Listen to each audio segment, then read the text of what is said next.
First question देखते हैं आप भारतीय उपमहाद्वीप के प्रथम साम्राज्य पर परियोजना कार्य के लिए छात्रों को किस साम्राज्य के विषय में जानकारी एकत्रित करने के लिए कहेंगे। मतलब कि आपको प्रथम साम्राज्य के बारे में बच्चों को बोलना है, जानकारी एकत्रित करने के लिए प्रथम साम्राज्य कौन था वही हम लोगों को बताना है। ओके, तो आपका आंसर क्या आएगा। तो यहाँ पे ऑप्शन दिया है गुप्त साम्राज्य, वाकटका साम्राज्य, कुषाण साम्राज्य या फिर मौर्य साम्राज्य। तो आपका आंसर है कुषाण साम्राज्य। ओके, सबसे पहले अगर प्रथम साम्राज्य की बात करेंगे ना तो आपको किस में टिक लगाना है, कुषाण साम्राज्य के बारे में। ओके, चलिए देखते हैं next question. The earliest coins are called punch marked coins because शुरुआती सिक्कों को आहत सिक्के कहा जाता है। क्यों कहा जाता था। स्टार्टिंग में जो सिक्के थे ना उनको आहत सिक्के क्यों कहते थे, क्योंकि उनके ऊपर आकृतियाँ बनी होती थी, इसलिए क्योंकि उनको एकदम ठोस औजार से बनाया जाता था, इसलिए क्योंकि लोगों को आहत मुद्रा भुगतान के बाद रसीद के तौर पर मिलती थी, इसलिए या फिर आसन संग्रहण संचय के लिए सिक्कों को आहत किया जाता था।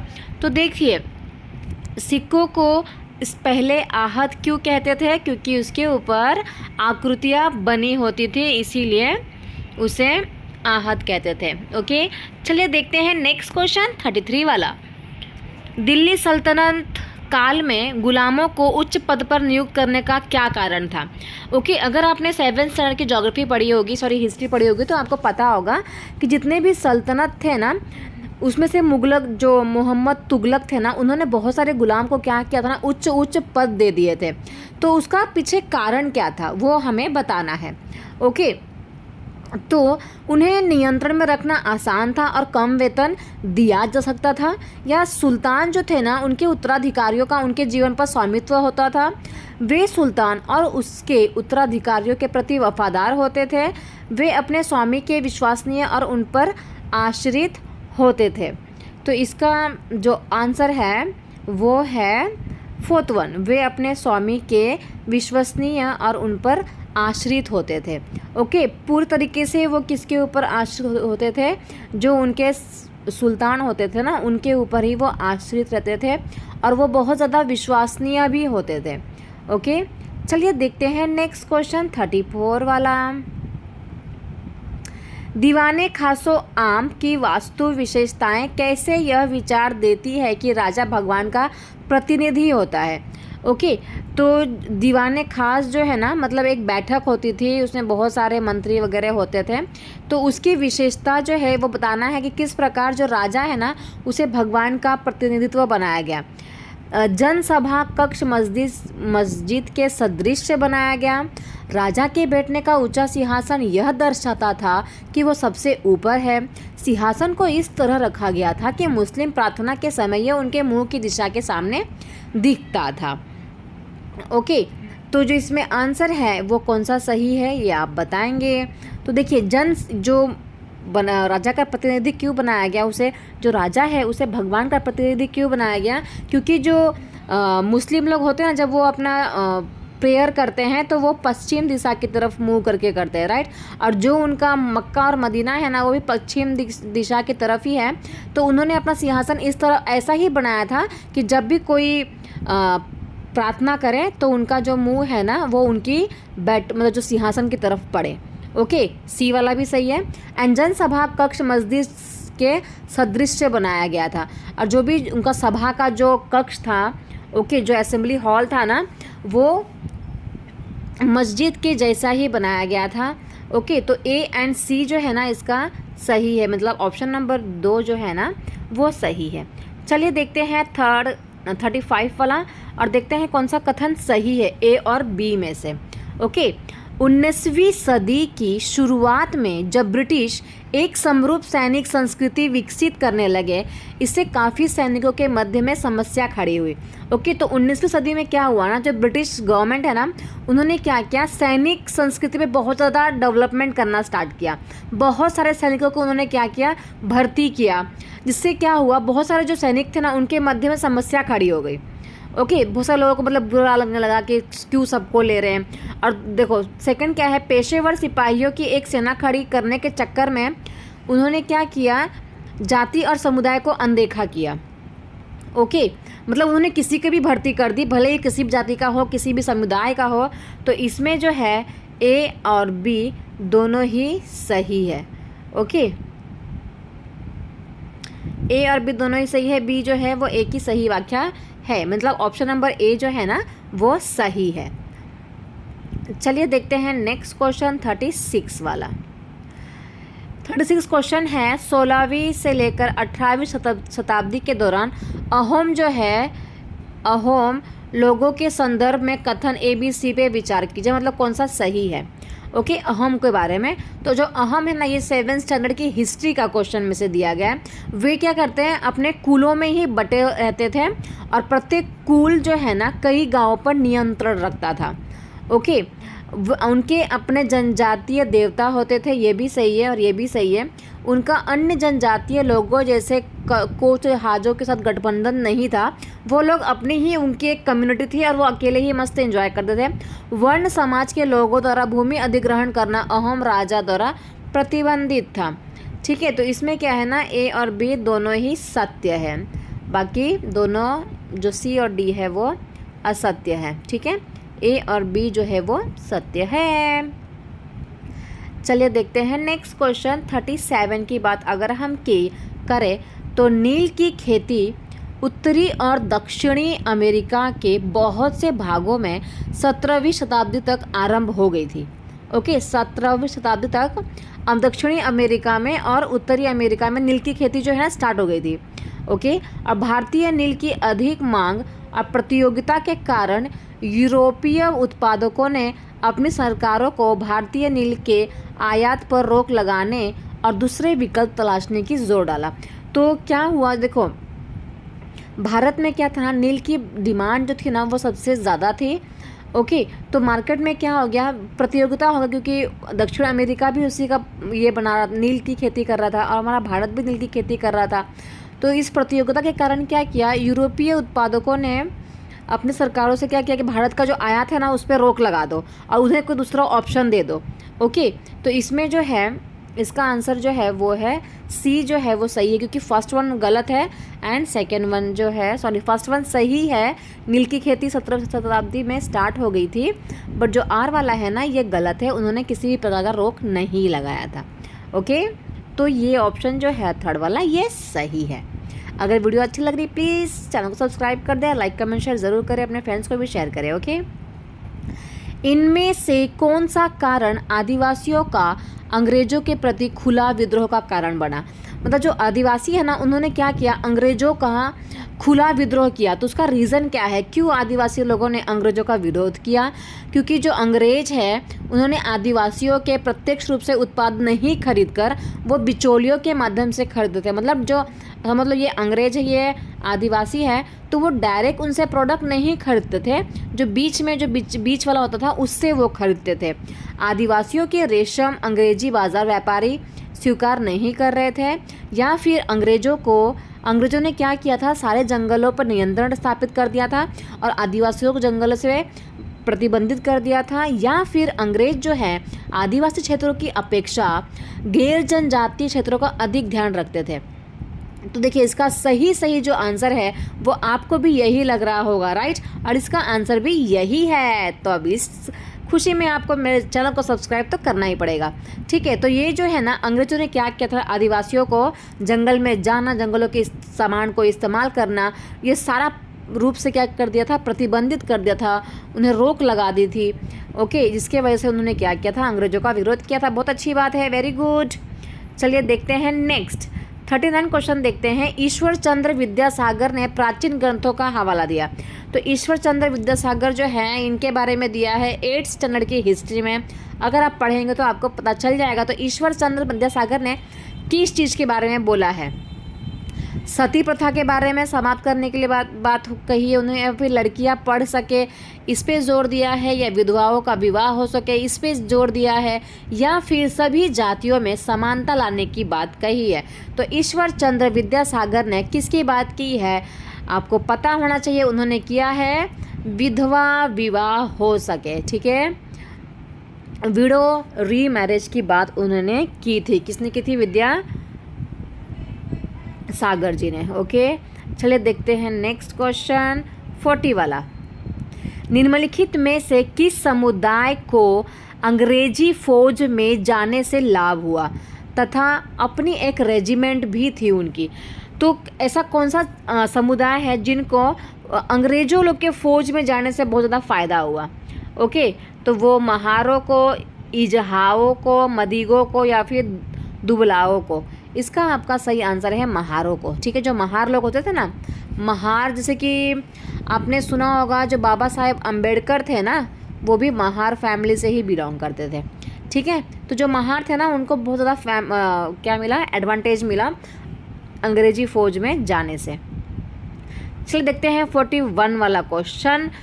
अगर अच्छा लग रहा है तो प्लीज़ आप मुझे मोटिवेट भी कर सकते हैं कि हाँ दीदी आप अच्छा वीडियो बनाती हैं, हाँ मैम आप अच्छा वीडियो बनाती है, हमें समझ में आता है। और अगर नहीं भी आता है तो भी आप मुझे बोल सकते हैं कि हमें समझ में नहीं आ रहा है, आप बहुत ज़्यादा फास्ट बोलते हैं। जो भी आपको मुझे अगर गाइड करना है तो आप गाइड भी कर सकते हैं, okay, because I am very new in this field.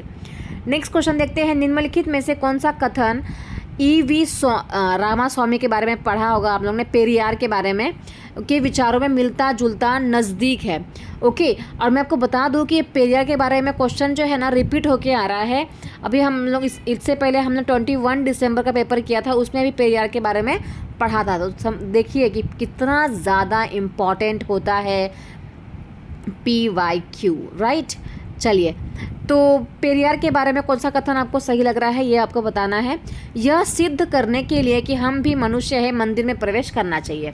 Periyar ने बोला कि भाई हम भी मनुष्य है, सब मनुष्य है, तो सबको प्रवेश करने देना चाहिए। क्योंकि पहले के टाइम पे क्या होता था कि जो भी छोटे कास्ट के होते थे उन्हें नहीं जाने दिया जाता था मंदिरों के अंदर, ठीक है। क्या पुरुष शुद्ध सोने से बना है और स्त्री जो है वो जंग चट्टान, जंग लगे लोहे से बनी है? तो पुरुष को बहुत ज़्यादा डिमांड था पहले के टाइम पे, ओके। तो वो बोलते हैं कि जो पुरुष है वो सोने से बना है और जो स्त्रियां हैं वो जंग लगे हुए लोहे से बनी है, चट्टान से बनी है, ओके। या फिर उन्होंने बोला कि मानवता के लिए केवल एक ही जाति, एक ही धर्म और एक ही ईश्वर है। या फिर उन्होंने बोला यदि आप स्वयं को जाति से मुक्त करना चाहते हैं तो आपको सभी धर्म से स्वयं को मुक्त करना होगा, ओके। तो उन्होंने क्या बोला कि अगर आप अपने आप को जाति से मुक्त करना है तो आपको धर्म से मुक्त होना पड़ेगा, आपको किसी भी धर्म को नहीं फॉलो करना पड़ेगा। मतलब मानो सारे धर्म को मानो, सारे धर्म आपके लिए इक्वल होने चाहिए, ओके, तभी आप इस जातिवाद से मुक्त हो पाएंगे। तो इन्होंने ये 4th वाला ही बोला है और ये क्वेश्चन रिपीट हुआ है, ओके। तो इम्पॉर्टेंट है, वापस से भी आ सकता है। चलिए देखते हैं 42 वाला क्वेश्चन। भारत में जन राष्ट्रवाद की वृद्धि के विषय में वक्तव्य पर विचार करें तथा सही विकल्प चुनें। ओके, भारत में जन राष्ट्रवाद की वृद्धि के विषय में बताना है आपको। एक बार इसका क्वेश्चन इंग्लिश में मैं देख लेती हूँ। Due to huge expenditure in First World War, government consider the statement of growth of mass nationalism in India.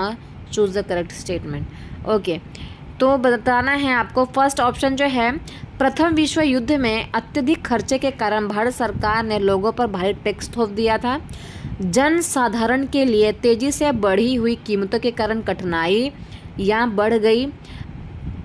इसके बाद 1917 में जो रूसी क्रांति के बाद किसानों और श्रमिकों के बीच में संघर्ष बढ़ गया। नए विचार और नए समाजवाद का क्या हुआ? प्रसार हुआ। तो देखिए, जब भारत में जन अगर राष्ट्रवाद की वृद्धि के बारे में बात की जाए तो इसमें तीनों ही चीज़ें सही है। क्योंकि जब प्रथम विश्व युद्ध हुआ तो बहुत ज़्यादा टैक्स चुकाना पड़ रहा था लोगों को, ओके, कीमत बढ़ गई सबकी, और 1917 के बाद बहुत सारा क्या हुआ? प्रसार भी हुआ। तो ABC सारा ही सही है, मीन्स ऑप्शन नंबर 4 जो है वो सही है। देखते हैं हम नेक्स्ट क्वेश्चन 43 वाला। तो प्रथम विश्व युद्ध के विषय में आपको बताना है कि कौन सा कथन सही है, ए बी सी में से कौन सा सही है। तो जब प्रथम विश्व युद्ध हुआ उस टाइम पे क्या हुआ, जो भी औद्योगिक उत्पादों की मांग जो है ना पैदा हुई, जिसके वजह से आयात में कमी हुई। ठीक है, तो अगर जब भी कोई भी युद्ध होता है ना तो उस टाइम पे हर एक चीज़ की जो डिमांड होती है ना, मांग जो है ना वो बढ़ जाती है और जिसके वजह से आयात में कमी हो जाती है। ठीक है, तो आयात में कमी होने की वजह से बहुत सारे इंडस्ट्री का क्या हुआ, विस्तार हुआ। ठीक है, और बहुत सारे व्यापार समूहों को युद्ध के कारण भारी नुकसान हुआ, ये गलत है। ए एंड बी जो है वो सही है। So option number A and B is the correct. चलो देखते हैं नेक्स्ट क्वेश्चन 44 वाला। पूर्वकालिक रियासतों के श्रेणी के अंतर्गत कौन से राज्य थे। Okay, the category of its while princely states के बारे में बताना। जो प्रिंसली स्टेट्स है ना उसके अंतर्गत कौन से राज्य थे। ठीक है, वे राज्य जिनके शासकों ने भारत में विलय स्वीकार किया। ऐसे राज्य थे जिन्होंने क्या किया, भारत में ऐड होना उनको स्वीकार था। वे राज्य जिनके शासकों ने पाकिस्तान में विलय स्वीकार किया था। ऐसे भी राज्य थे जिन्होंने पाकिस्तान में ऐड होना ज़रूरी समझा था। ओके, प्रिंसली स्टेट में। और क्योंकि जो प्रिंस तो होते हैं ना, तो प्रिंस का मतलब जिसमें राजा लोग होते हैं। ठीक है, तो उनका बहुत सारे जो राजा लोग थे ना उन्होंने क्या किया, अपने राज्य को इंडिया में मिलाया। और बहुत सारे राज्य थे ना उन्होंने अपने राज्य को पाकिस्तान के साथ मिला लिया। ठीक है, और जिसमें जम्मू एंड कश्मीर भी ऐसा ही था। जम्मू एंड कश्मीर में भी उस टाइम पे कमल नाम के एक राजा थे, तो वो भी इंडिया के साथ नहीं मिक्स होना चाहते थे। वो चाहते थे कि हम जम्मू एंड कश्मीर को एक अलग कंट्री बनाएंगे। ठीक है, इसके बाद कुछ प्रॉब्लम वगैरह हुआ, पाकिस्तान ने जम्मू एंड कश्मीर पे अटैक किया। फिर कमल जो थे राजा थे, उन्होंने हमारे जवाहरलाल नेहरू से हेल्प मांगी। इसके बाद सरदार वल्लभ भाई पटेल ने बोला कि उनको बोलो कि हम तो आपकी हेल्प ज़रूर करेंगे, पर आप एक शर्त आपको माननी पड़ेगी, आपको इंडिया में ज्वाइन होना पड़ेगा। फिर कमल जो राजा थे उन्होंने बोला कि हाँ ठीक है, मैं आप इंडिया में ऐड होने के लिए, विलय करने के लिए रेडी हूँ, आप हमारी सहायता करें और हमें पाकिस्तान से बचा लीजिए। ठीक है, तो ये हो गया बी। जिन्हें प्रशासनिक इकाई के रूप में राज्य का दर्जा प्राप्त होने तक रखा गया, वे राज्य जिन्हें यूरोपीय उपनिवेश के रूप में बनाए रखा गया, जिन्हें गोवा, पौंडीचेरी, ठीक है, जैसे कि गोवा और पौंडीचेरी। तो सही आंसर क्या है, ऑप्शन नंबर 44 का। ओके, तो ऑप्शन नंबर 4 जो है ए बी सी जो है ना, बहुत सारे राज्यों ने क्या किया, प्रिंसली स्टेट का मतलब यही होता है, बहुत सारे स्टेट ने क्या किया कि इंडिया में विलय किया, पाकिस्तान में विलय किया और उसके बाद दर्जा प्राप्त रखा। उन्होंने क्या किया, उन्होंने राज्य का दर्जा प्राप्त होने तक उन्हें रखा गया था। ओके, चलिए देखते हैं अब नेक्स्ट क्वेश्चन 45 वाला। और क्वेश्चन ये है कि जो एल्प्स माउंटेन है, अरावली माउंटेन है, एप्लिशियन जो माउंटेन है, हिमालय जो माउंटेन है, यूरल एंड वॉस्जस जो माउंटेन है ना, उसमें से कौन सा भिन्न है। ठीक है, तो यहाँ पे ऑप्शन दिया है, भिन्न आपको निकालना है, जो डिफरेंट है वो निकालना है। अरावली, एप्लिशियन, यूरल और वॉस्जस, कौन सा अलग है वो आपको निकालना है। तो देखिए इसका सही आंसर क्या है, वॉस्जस जो है ना वो क्या है, डिफरेंट माउंटेन है। ओके, वो क्या है, डिफरेंट माउंटेन है। चलो देखते हैं नेक्स्ट क्वेश्चन इज 46 वाला। सॉरी एवरीवन, आपको इसमें क्या करना है, कौन सा कथन सही है कौन सा कथन गलत है वही बताना है। वे स्थान जो ग्रीनविच के पूर्व में है, मतलब ये ग्रीनविच है और ये ईस्ट है और ये वेस्ट है, उनका समय ग्रीनविच से आगे होता है। यस, आगे होता है, सही बात है, इसलिए तो इंडिया 5.5 घंटा आगे है।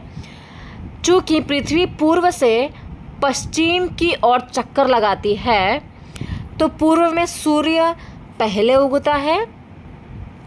ओके, ये क्या है, क्वेश्चन है। दोनों में से कौन सा आपको सही लग रहा है वो आपको बताना है। ओके, देखिए तो ए जो है वो टोटली सही है, पर जो आर है ना वो गलत है। ओके, आर जो है वो गलत है, पर मुझे ऐसा लग रहा है ना इसमें कि ए और बी जो है ना, ए और आर दोनों ही सही है और जो आर है उसकी सही व्याख्या है, बट जो आंसर है ये थर्ड की तरफ इशारा करता है, जो कि मुझे नहीं सही लग रहा है, क्योंकि मैंने ये कहीं पढ़ा हुआ है कि ये आपने पढ़ा होगा ना कि जो हमारा अर्थ है वो ईस्ट से लेकर पूरब से पश्चिम की तरफ घूमता है, राइट। तो जब पूरब से पश्चिम की तरफ घूमेगा तो पूरब वाला पार्ट सन की तरफ जल्दी पहुंचेगा ना, तो पूरब में जल्दी उजाला होगा। जैसे कि हमारा, अगर हम उसकी बात करें, हमारा अर्थ की, अरे इंडिया की बात करें, तो इंडिया में भी जो हमारा अरुणाचल प्रदेश है उसमें जल्दी सुबह होती है, राइट, क्योंकि वो सबसे पहले पड़ता है सन की तरफ। तो मेरे हिसाब से तो ए और बी आर दोनों सही होने चाहिए, बट ऑप्शन जो है वो ये करेक्ट दिया है। ओके, आप लोग एक बार देख लीजिएगा, ये 6 7 साल की ज्योग्राफी में मिल जाएगा आपको। चलिए देखते हैं नेक्स्ट क्वेश्चन 47 वाला। अब ये क्वेश्चन ये है कि ग्लोब के संबंध में निम्न कथनों पर विचार कीजिए। ग्लोब के बारे में कौन सा कथन जो है सही है? विषुवत वृत्त 0 अंश देशांतर को दर्शाता है, और विषुवत वृत्त एक काल्पनिक रेखा है जो ग्लोब को दो बराबर भागों में बांटती है। तो ये मुझे विषुवत नहीं समझ में आता है, तो मैं इंग्लिश का देख लेती हूँ, ठीक है। The equator represent the 0 degree longitude, longitude नहीं लैटिट्यूड है ये, तो मतलब ये तो गलत हो गया। Equator is an imaginary line that divides globe into 2 equal parts. Very nice, ये हमारा ग्लोब है, बीच में से हमारे अर्थ को काट देता है इक्वल पार्ट्स में। मतलब ए जो है वो गलत है और बी जो है वो सही है। ए जो है वो गलत, बी जो है वो सही है, मतलब ऑप्शन नंबर 2 जो है वो करेक्ट है। ओके, चलिए देखते हैं नेक्स्ट क्वेश्चन 48 वाला। Which state has shortest length of tropic of cancer in India? तो tropic of cancer of India अगर आपने सॉल्व किया होगा ना, तो ये हमारे 8 स्टेट से होकर गुजरती है, ठीक है। गुजरात, राजस्थान, मध्य प्रदेश, छत्तीसगढ़, झारखंड, वेस्ट बंगाल, इसके बाद मिज़ोरम समथिंग, ठीक है। तो आपको बताना है, आपको बताना है कि सबसे कम लेंथ किस में है ट्रॉपिक ऑफ कैंसर का, ठीक है। तो राजस्थान जो है ना, अगर देखोगे तो गुजरात है हमारा इस तरफ है, राजस्थान तो जो पूरा ऊपर की तरफ है ना, तो थोड़ा सा ही पार्ट जो है ना ट्रॉपिक ऑफ कैंसर का वो टच होता है राजस्थान से। तो राजस्थान जो है इसका सही उत्तर होगा, ठीक है। तो भारत के किस राज्य में कर्क रेखा की लंबाई सबसे कम है? तो राजस्थान में कर्क रेखा की लंबाई सबसे कम है। ओके, चलिए देखते हैं नेक्स्ट क्वेश्चन। अब इसमें क्वेश्चन क्या दिया है कि आपको consider this statement for monsoon season in India and choose the correct answer. मतलब इंडिया में जो मॉनसून सीजन होता है वो किस वजह से होता है, उसके बारे में आपको सही कथन का चयन करना है। ओके, तो दक्षिण पश्चिम मानसून के मौसम में पवन मुख्य भूमि से बंगाल की खाड़ी की तरफ बहती है, या फिर मानसून के लौटने के समय पर पवन जो है, मतलब जो हवा है, वो बंगाल की खाड़ी की तरफ बहती है, या फिर भारत के दक्षिणी भागों में मानसून के लौटने के समय वर्षा होती है। तो बी और सी दोनों समय सही है, क्योंकि जो हमारा साउथ इंडियन वाला पार्ट है ना, साउथ वाला पार्ट है, वहाँ पे बारिश कब होती है? सितंबर अक्टूबर के बाद शुरू हो जाती है, सितंबर के बाद शुरू होती है। और हम लोग के यहाँ पे क्या होता है, सितंबर में बारिश ख़त्म हो जाती है। तो जब हमारा जो पूरी हवा जो है ना, जब लौटने लग जाती है, ओके, बे ऑफ बंगाल की तरफ, तब वहाँ पर साउथ वाले पार्ट में बारिश होती है, ठीक है। तो बी और सी सही है, मतलब ऑप्शन नंबर 2 जो है ना वो करेक्ट है। ओके, चलिए देखते हैं 50वां क्वेश्चन। 50 क्वेश्चन ये है कि which of the following rocks have a chance to contain fossils. मतलब कि कौन सा ऐसा रॉक है, पत्थर है, जिसमें जीवाश्म मिलने की संभावना है। ओके, तो ये भी मुझे हिंदी में समझ में नहीं आएगा, इंग्लिश में ही आएगा। सेडिमेंट्री रॉक, मेटामॉर्फिक रॉक या इग्नियस रॉक। ओके, अवसादी शेल, कायांतरित शेल या फिर अग्नेय शेल। तो आपका जो सही आंसर है वो है सेडिमेंट्री रॉक, ठीक है। जो इग्नियस रॉक होता है ना, वो सिर्फ क्या होता है, जब लावा फूटता है ना, समझ लो लावा यहाँ से निकल के गया और ये पूरा फिर कैसा है, लाल लाल है ना, पर वो ठंडा होने के बाद कैसा हो जाएगा, पूरा काला काला हो जाएगा। ठंडा होने के बाद पूरा काला काला हो गया, इसी को बोलते हैं हम लोग इग्नियस रॉक, ठीक है। सेडिमेंट्री रॉक में क्या होता है कि ये सारे जो पत्थर, ये सारे ना पत्थर बन जाते सूखने के बाद, फिर ये पत्थर ना हवा से, बारिश के वजह से टूट जाते हैं, टूट टूट के यहाँ वहाँ बिखर जाते हैं, ठीक है। फिर वही पत्थर जो है ना बहुत सालों तक ऐसे पड़े रहेंगे, उसमें बहुत सारे पेड़ पौधे, बहुत सारे कीड़े मकोड़े दब दब के उसके साथ मर भी जाते हैं, ओके। तो इसलिए सेडिमेंट्री रॉक्स जो है ना उसमें क्या है, जीवाश्म पाने की संभावना रहती है, ठीक है। तो आपका हिंदी में ये कौन सा हो जाएगा, फर्स्ट वन। अवसादी शेल में आपको क्या मिलेगा, जीवाश्म मिलेगा, ओके। तो मैं फर्स्ट टाइम हिंदी में पूरा ये जो एक्सप्लेनेशन है और जो क्वेश्चन है मैं हिंदी में ही एक्सप्लेन कर रही हूँ। तो मैं सिर्फ ये चेक करना चाहती हूँ कि मुझे इसमें कितने व्यूज़ मिलते हैं। अगर अच्छे व्यूज़ मिले तो मैं हिंदी में एक्सप्लेन करूँगी, अदरवाइज़ मुझे इंग्लिश में 70-80 व्यूज़ तो आ ही जाते हैं, ओके। तो अगर मुझे इससे ज़्यादा मिला, जितने भी हिंदी वाले बच्चे देख रहे हैं प्लीज़ इसको इतना ज़्यादा आप लोग फैला दें इस वीडियो को कि मुझे अच्छे इसमें व्यूज़ आए, ओके। चलिए देखते हैं next question. And next question आपका ये है कि which of the following characteristics of mineral के बारे में कौन सा कथन सही है वो आपको बताना है, ठीक है ना। खनिज के बारे में कौन सा कथन सही है वो आपको बताना है। तो ये भी क्वेश्चन रिपीट हुआ है। ये बिना किसी मानवीय सहायता के ही निर्मित होते हैं, एकदम सही है। वे समान रूप से सभी स्थानों पर वितरित हैं, इनका एक निश्चित रासायनिक संगठन है, वे अपार हैं, कुछ खनिज दुर्गम क्षेत्रों में पाए जाते हैं। तो देखिए 51 का जो आंसर है वो है आपका ए एंड डी, ठीक है, ए एंड डी, क्योंकि वो कुछ ऐसे कुछ क्षेत्र हैं जहाँ पे पाए जाते हैं और बिना किसी इंसान के सहायता से बेचारे वो बन जाते हैं। तो ए और डी जो है इनके बारे में सही है, तो ऑप्शन नंबर 2 जो है वो करेक्ट है, ओके। चलिए देखते हैं नेक्स्ट क्वेश्चन 52 के बारे में। निम्न कथनों पर विचार कीजिए तथा सही विकल्प चुनाव कीजिए। गर्म वायु के ऊपर उठने पर आसपास के क्षेत्रों से ठंडी वायु रिक्त स्थान को भरने के लिए वहां चली जाती है। ये भी देखो मतलब कि हवा के बारे में दिया है कि गर्म हवा जो होती है ना ऊपर उठने पर आसपास के क्षेत्रों में ठंडी वायु रिक्त स्थानों को भरने के लिए वहाँ चले। जब गर्म हवा ऊपर चली जाएगी तो यहाँ का प्लेस तो खाली हो जाएगा, तो ये हवा ठंडी हवा से भर जाती है, बिल्कुल सही है। अलग अलग स्थानों पर अलग वायु दाब होने से वायु में गति प्रारंभ होती है। तो अलग अलग स्थानों में क्या होता है, वायु दाब अलग होता है। गर्म हवा जो होती है वो सघन और भारी होती है, गलत है, हल्की होती है। पवनों की दिशा जो है ना पृथ्वी के भ्रमण से प्रभावित होती है, ये एकदम सही है। तो option number A and D जो है ना ये करेक्ट है इसके बारे में, 52 के बारे में, ठीक है। A and D and B भी सही है, क्योंकि जो वायु दाब होता है वो भी हर जगह पे अलग अलग होता है। So option number D, fourth one is correct, A B D.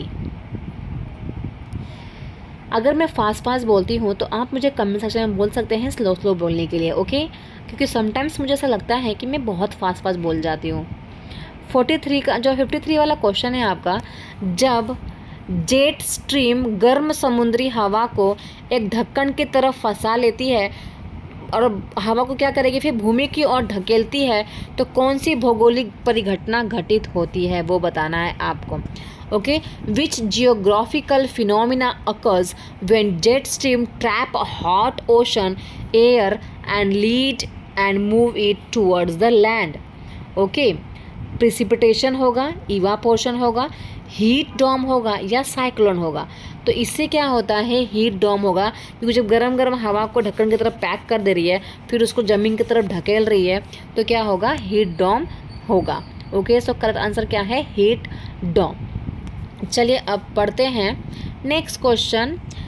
जिन क्षेत्रों में गर्म और ठंडी जल धाराएँ मिलती हैं, मतलब ऐसे स्टेट जिसमें गर्म हवा भी है और ठंडी हवा भी है, ओके। तो ऐसे स्टेट्स में क्या होते हैं, कोहरे के मौसम का अनुभव किया जाता है जिससे जल यातायात प्रभावित होता है, या फिर दुनिया के सबसे समृद्ध मछली पकड़ने वाले क्षेत्र विकसित होते हैं।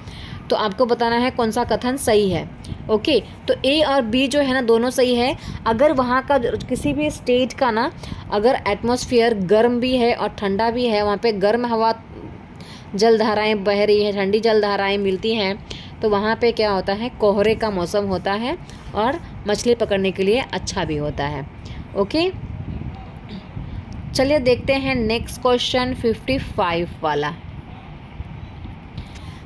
55 भी यही क्वेश्चन है कि कौन सा कथन सही है कौन सा कथन गलत है, वो आपको बताना है। Minerals are a non renewable resource, ये सही है। The rate of formation is faster than the rates of consumption, तो rate of formation is faster नहीं है, जो बनने का जो प्रक्रिया है ना, बनने की जो प्रक्रिया है वो स्लोवर है, क्योंकि उसे बनने में हज़ारों साल लग जाते हैं, और हम लोग उसको बहुत ज़्यादा, जो कंजप्शन है ना हमारा, वो कंजप्शन हमारा फास्टर है।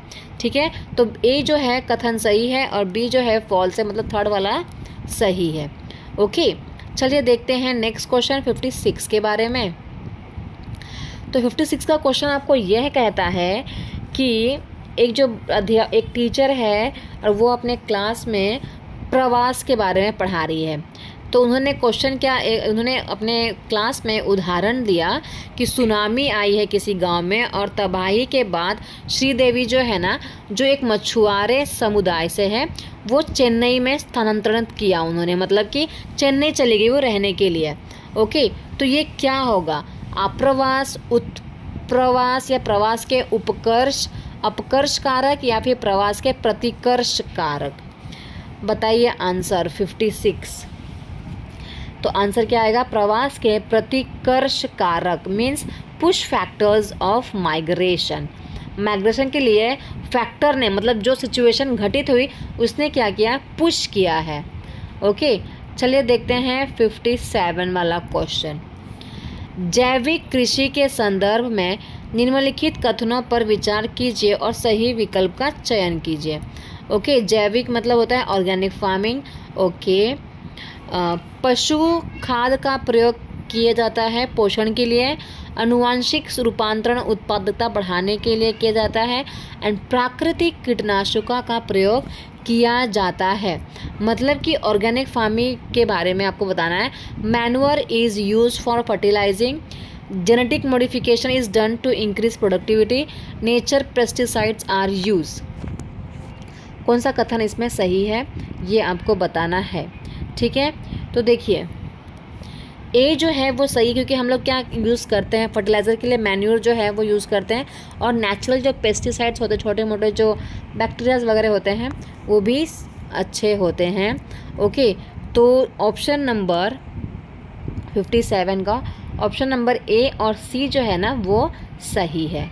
ओके, ए जो है कि जो पशु का जो खाद होता है उसे पोषण के लिए यूज़ किया जाता है, और प्राकृतिक कीटनाशकों का भी उपयोग किया जाता है। किसके लिए? जैविक कृषि के लिए। ओके, सो ऑप्शन नंबर ए और सी जो है वो सही है, थर्ड ऑप्शन सही है। चलो देखते हैं, ये जो क्वेश्चन है वो आया है सिविक्स का क्वेश्चन। इससे पहले हम लोग ने ज्योग्राफी एंड हिस्ट्री के बारे में पढ़ा। ठीक है, भारतीय संविधान की प्रस्तावना बताती है कि सभी भारतीय डैश में समान है। किस चीज़ में? अकॉर्डिंग टू आवर कॉन्स्टिट्यूशन, हमारा जो प्रियम्बल है वो हमें बताता है कि जितने भी हमारे इंडियंस हैं वो इक्वल है। किस चीज़ में? इनकम और एम्प्लॉयमेंट में, स्टेटस एंड एम्प्लॉयमेंट में, इनकम और अपॉर्चुनिटी में, या फिर स्टेटस और अपॉर्चुनिटीज़ में। So the correct answer is status and opportunity में हमारा प्रियम्बल हमें समानता देता है। ठीक है, परिस्थिति और अवसर इज़ द करेक्ट आंसर।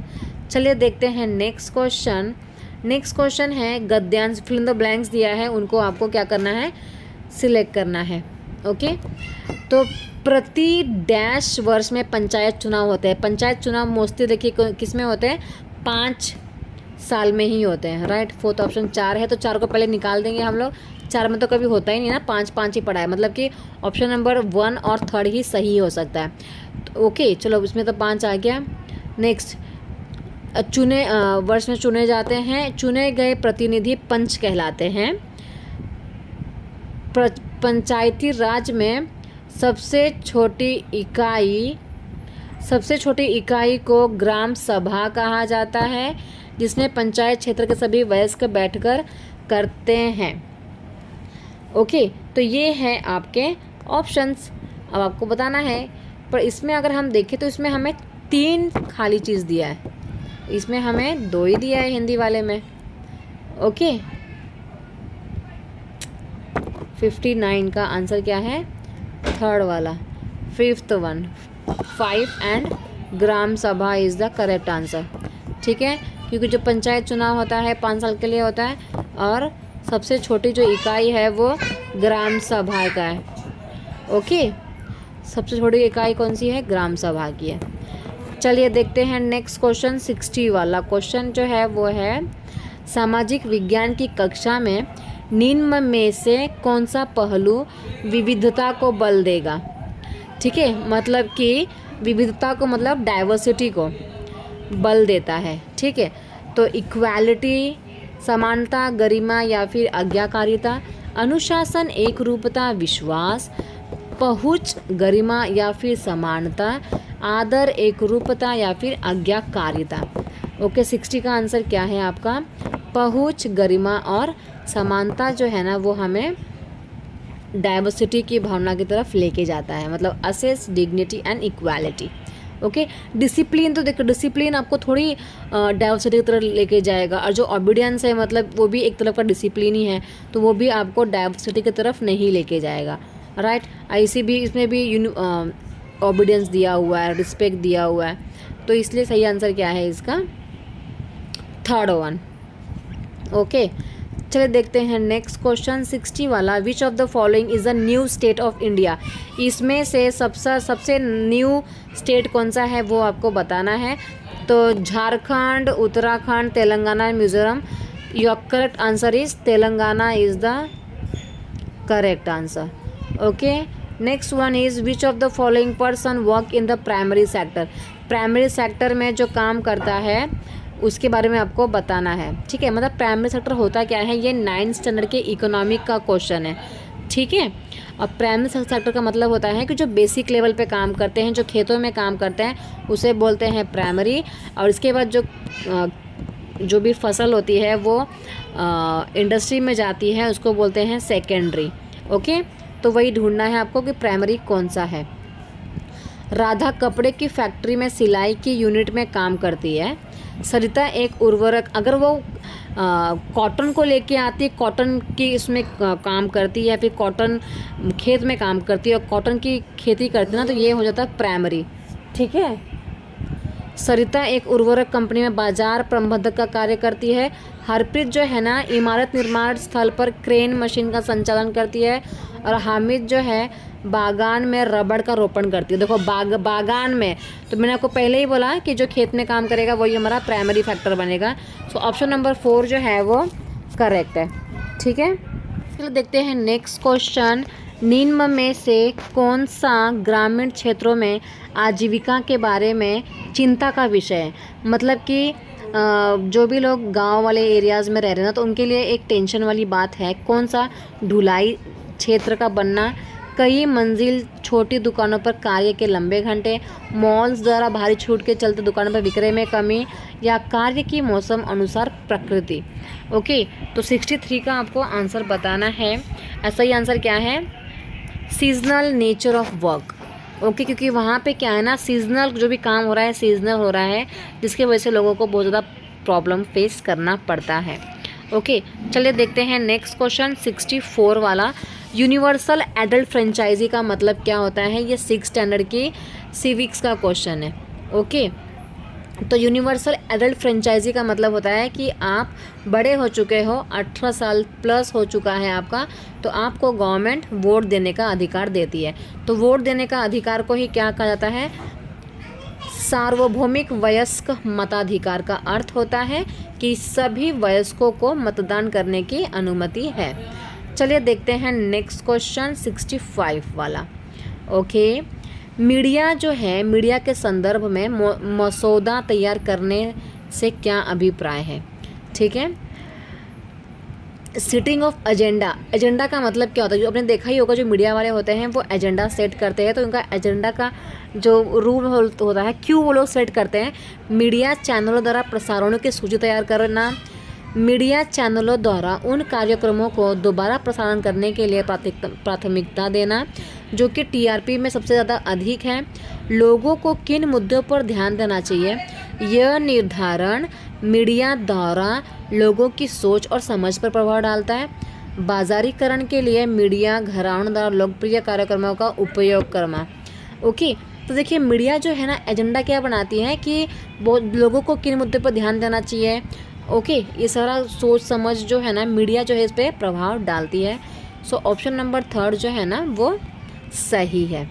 ठीक है, 66 की अगर हम बात करें ना तो ये हमें इंडियन कॉन्स्टिट्यूशन के बारे में बताती है कि जो हमारा इंडियन कॉन्स्टिट्यूशन है ना अश्योर करता है कि जो हमारा गवर्नमेंट सिस्टम है ना does not involve only person sitting in the capital city and making decision for everyone. Therefore these are difficult levels of government which draw their authority from the constitutions.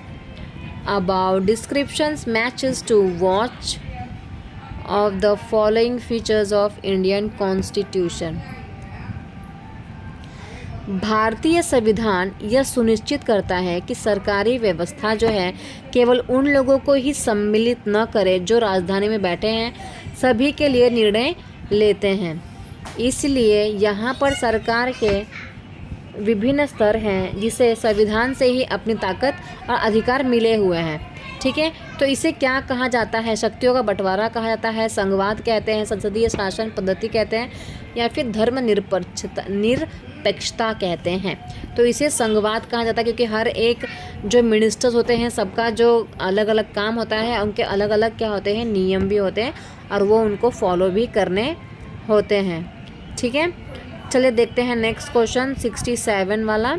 Jharkhand से एक राजगीर बच्चू माझी जो है ना दिल्ली में आया काम की तलाश में। तो ये किस संविधान का इस्तेमाल कर रहा है वो आपको बताना है। ठीक है, झारखंड से दिल्ली में आया तो कौन सा संविधान का इस्तेमाल कर रहा होगा?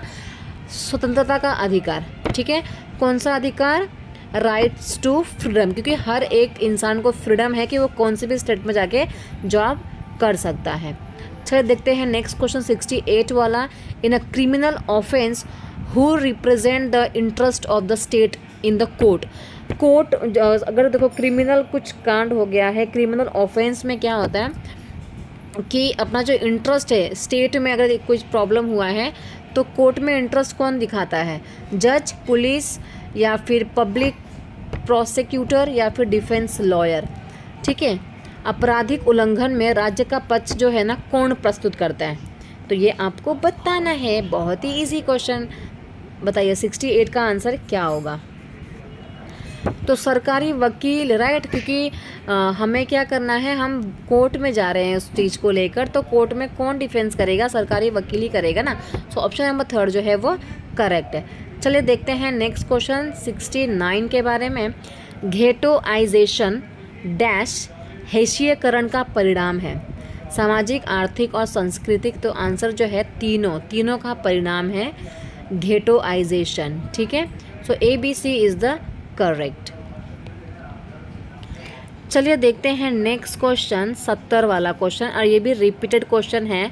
और ये क्वेश्चन ये बताता है कि एक कानून बनाया गया है जिसके तहत हर एक संस्था में अगर महिलाएं की संख्या कितनी होगी कि उनके संस्था में बालवाड़ी की सुविधा देनी होगी, तो कितनी होनी चाहिए? 30% अगर महिलाएं हैं तो उन्हें अपने संस्था में बालवाड़ी की जो फैसिलिटी होती है वो प्रोवाइड करनी पड़ती, क्योंकि उनके पास बच्चे भी होते हैं, तो बच्चों के लिए ध्यान में रखकर ये बनाया गया है। ठीक है, चलिए देखते हैं नेक्स्ट क्वेश्चन कौन सा है 70 वाला। तो 70 हो गया ना, तो इस वीडियो में हम लोग 70 क्वेश्चन ही डिस्कस करेंगे, बाकी की जो 30 क्वेश्चन हैं वो नेक्स्ट वीडियो में करेंगे। ठीक है, तो आज के लिए इतना ही। वीडियो अच्छा लगा है तो please subscribe my channel, video को लाइक करो, शेयर करो। Okay, thanks for watching everyone. मिलते हैं नेक्स्ट वीडियो में।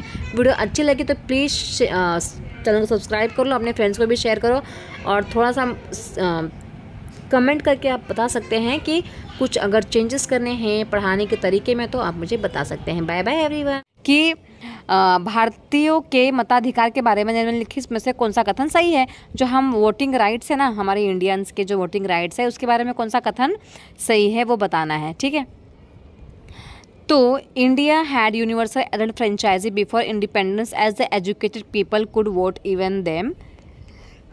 मतलब कि जब हमारा इंडिया जो हमारा भारत है तो सार्वभौमिक वयस्क मताधिकार स्वतंत्रता से पूर्व भी था हमें वोट देने का अधिकार, क्योंकि साक्षर जो वर्ग के जो लोग थे ना उस समय भी मतदान कर सकते थे। ओके।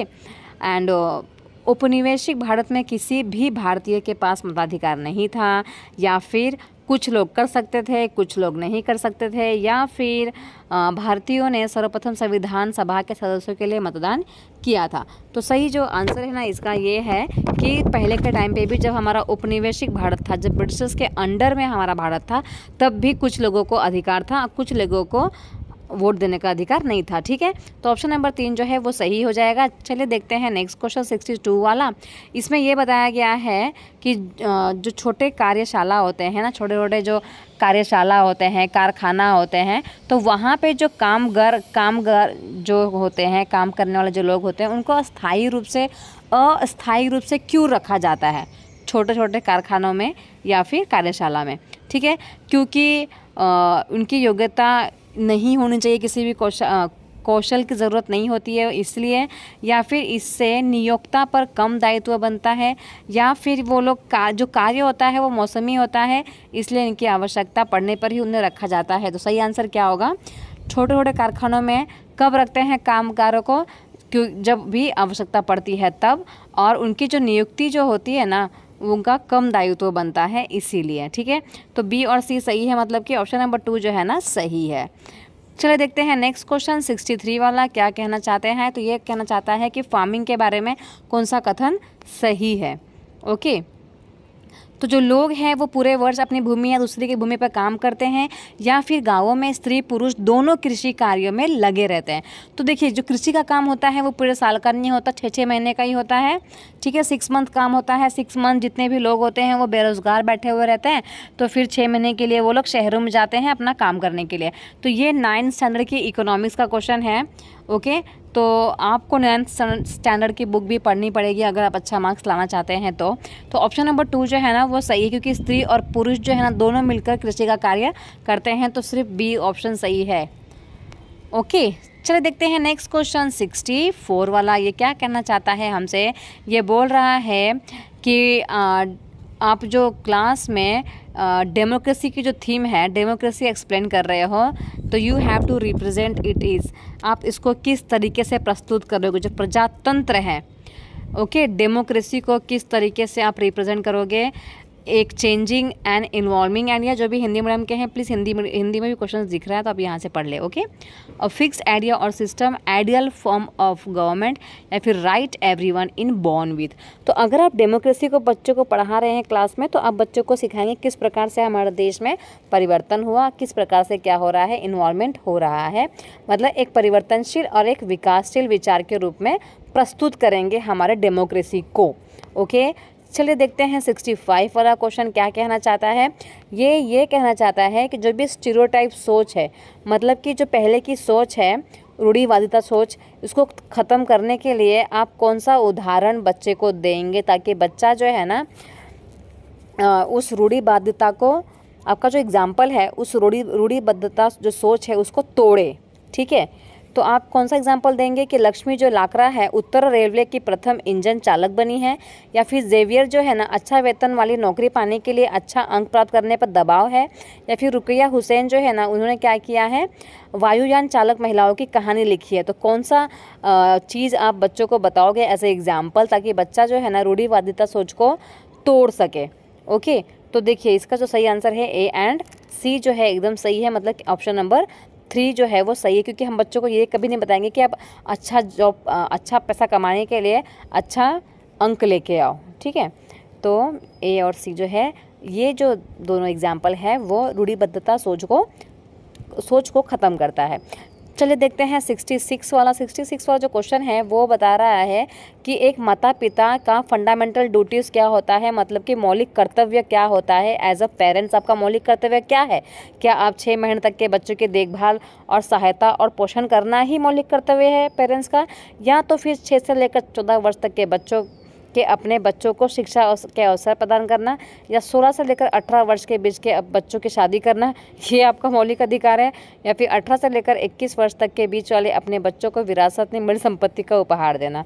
देखिए कभी कभी क्वेश्चंस भी जो ऑप्शंस होते हैं ना, ऐसा मतलब पागलों वाला ऑप्शन देते हैं कि क्या ही बताएं।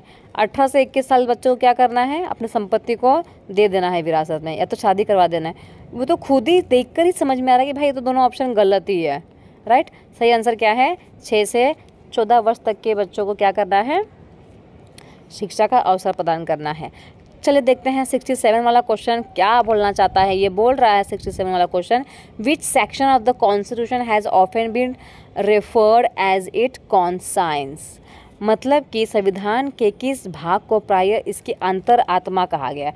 अंतरात्मा किसको बोला गया है, फंडामेंटल राइट्स को बोला गया, या फिर directive principles of states policy को, या फिर सेकुलरिज्म को, या तो फेडरल को।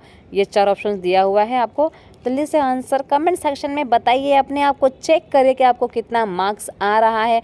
अगर आपने ये पेपर पहले भी सॉल्व कर लिया है तो भी कोई बात नहीं, आप इसको एज अ रिवीजन देख सकते हो और अपने आप को जज कर सकते हो कि भाई आपको कितना याद है अभी तक, ठीक है।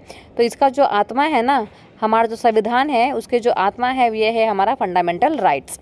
ओके, चलो देखते हैं नेक्स्ट क्वेश्चन 68 वाला।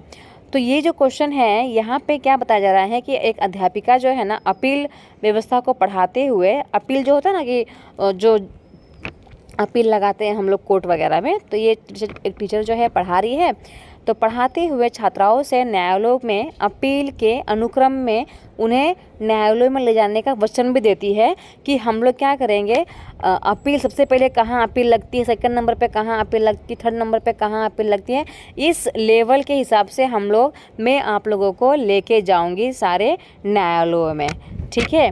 तो इसमें जो है विभिन्न न्यायालयों में जाने का क्रम क्या होगा, ओके, क्रम बताना है आपको। सबसे पहले टीचर जो है वो कहाँ जाने की बात कर रही है, या फिर कहाँ सबसे पहले जाना चाहिए एज अ जनता। आप जनता हो हमारे इंडिया के, तो आप सबसे पहले कुछ प्रॉब्लम हुआ है तो कहाँ जाएंगे, सेशन कोर्ट में, हाई कोर्ट में, सुप्रीम कोर्ट में। देखिए आपको पता होना चाहिए सबसे बड़ा कोर्ट जो होता है सुप्रीम कोर्ट होता है, मतलब सबसे बाद में आप कहाँ जाओगे, सुप्रीम कोर्ट जाओगे, राइट। और सुप्रीम कोर्ट यहाँ पे कहीं दिया ही नहीं है, तो ये तीनों गलत होगा। सबसे बड़ा कौन सा कोर्ट होता है, सुप्रीम कोर्ट। तो सुप्रीम कोर्ट में सबसे लास्ट में जाना होता है। तो आपका आंसर तो है अपने आप देखो निकल के आ गया कि सबसे पहले हम लोग जाएंगे सेशन कोर्ट, इसके बाद जाएंगे हाई कोर्ट, इसके बाद जाएंगे सुप्रीम कोर्ट। ऑप्शन नंबर 1 जो है वो सही है। चलो देखते हैं नेक्स्ट क्वेश्चन 69 वाला। Social group confront marginalisation bye means of.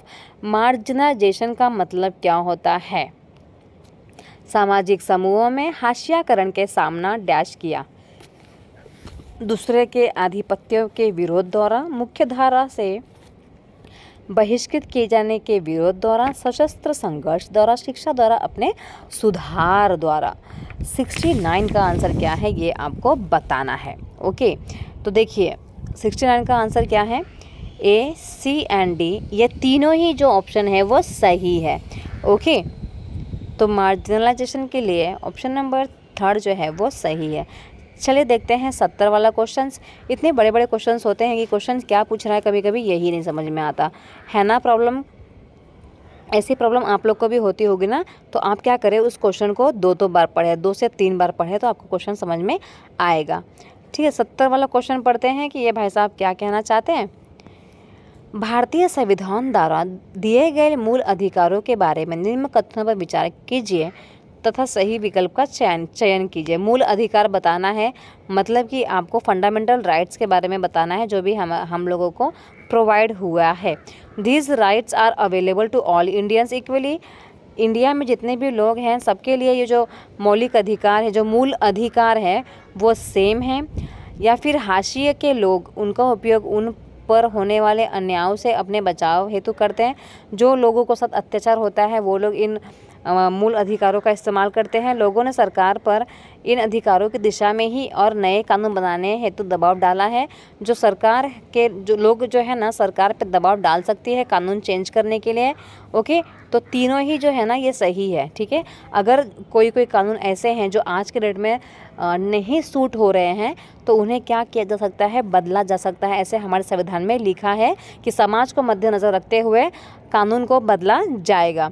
ठीक है, जो लोग के साथ गलत होता है वो लोग उस मौलिक अधिकारों का इस्तेमाल करते हैं और भारत में सभी मौलिक जितने भी लोग हैं सबके लिए ये समान रूप से ही मिले हुए हैं। तो ए बी सी जो है ना तीनों ही सही है, मतलब ऑप्शन नंबर डी सी जो है ना ये सही है। चलो देखते हैं नेक्स्ट क्वेश्चन 71 वाला। 71 जो है ना ये क्या कहना चाहता है कि सामाजिक और राजनीतिक की जो पाठ्य पुस्तक है ना में दिए गए शब्द जो है शब्द संग्रह का उद्देश्य क्या है। बहुत सारे शब्द दिए हैं, नए नए शब्द दिए हैं, तो इसका उद्देश्य क्या है कि अध्याय में दिए गए परिभाषिक शब्दों की परिभाषा देना या फिर पाठ्य पुस्तक में प्रयुक्त भाषा की स्पष्टता प्रदान करना या रटने द्वारा, रटना दे दिया मतलब पहले ही भाई साहब गलत हो जाएंगे, छात्रों को नए शब्द से परिचय करवाना और उनके शब्दकोश में वृद्धि करना।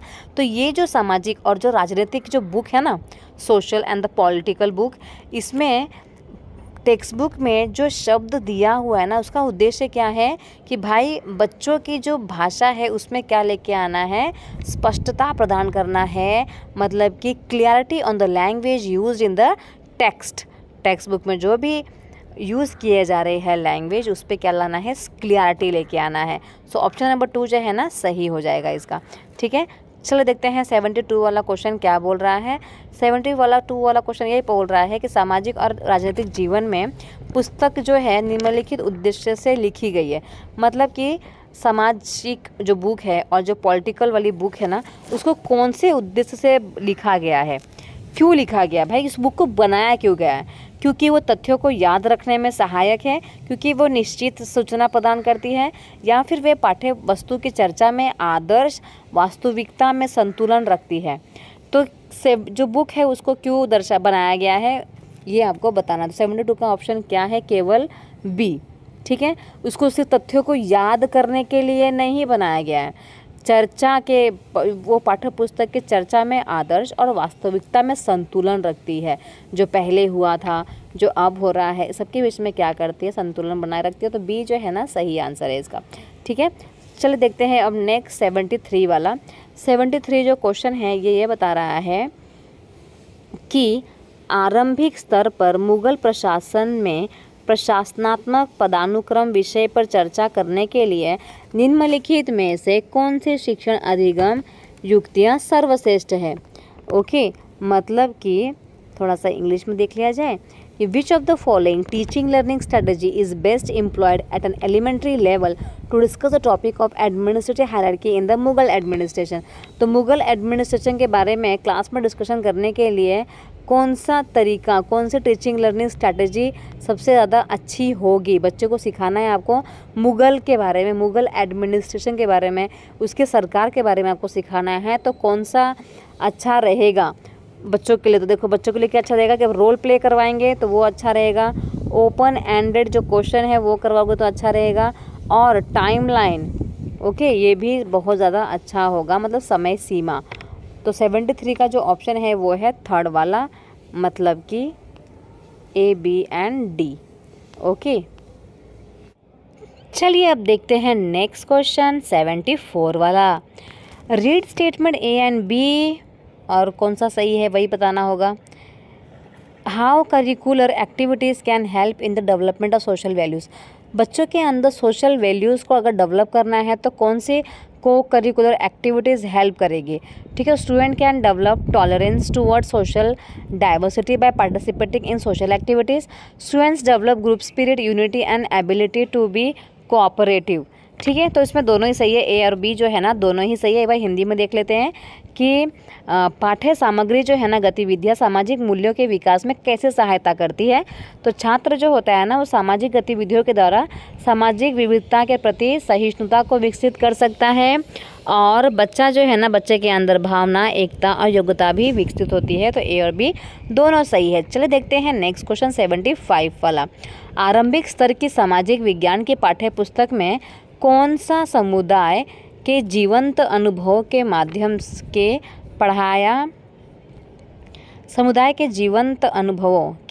से पढ़ाया जा सकता है। ओके, तो भारत विभाजन की स्मृतियाँ, जाति आधारित भेदभाव, कार्यक्षेत्र में यौन उत्पीड़न, ताजमहल का वास्तुकलात्मक शैली। क्वेश्चन आपको समझ में आया कि नहीं आया? देखो, तो आरंभिक स्तर की सामाजिक विज्ञान की पाठ्यपुस्तक में कौन सा समुदाय के जीवंत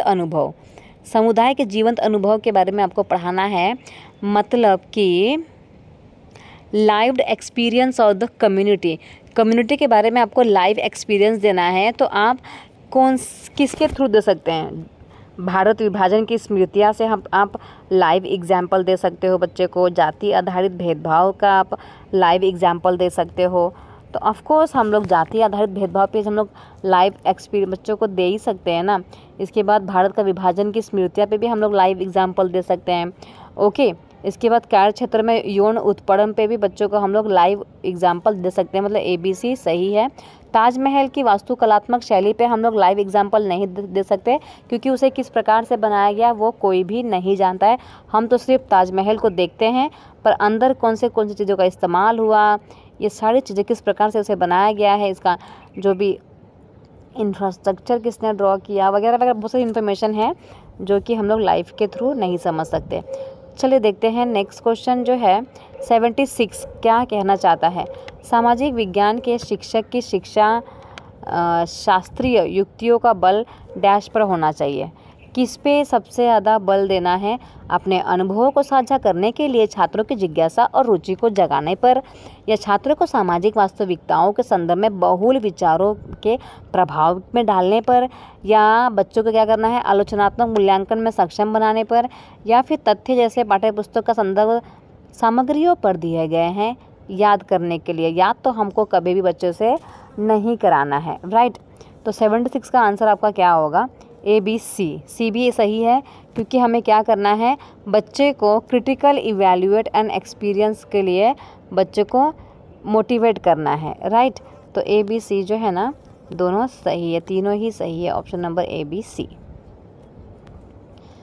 चलो देखते हैं नेक्स्ट क्वेश्चन 77 वाला। एक टीचर है वो अपने क्लास में डिबेट करवाना चाहती है, तो कौन सा टॉपिक बेहतर होगा? Layers of earth, air pressure, continent and ocean, या फिर इन्वायरमेंट एंड द डेवलपमेंट।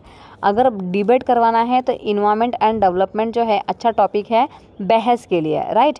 कि इन्वायरमेंट क्यों ख़राब हो रहा है, इन्वायरमेंट को किस प्रकार से बचाया जा सकता है, विकास कैसे कर सकते हैं हमारा देश का, ठीक है।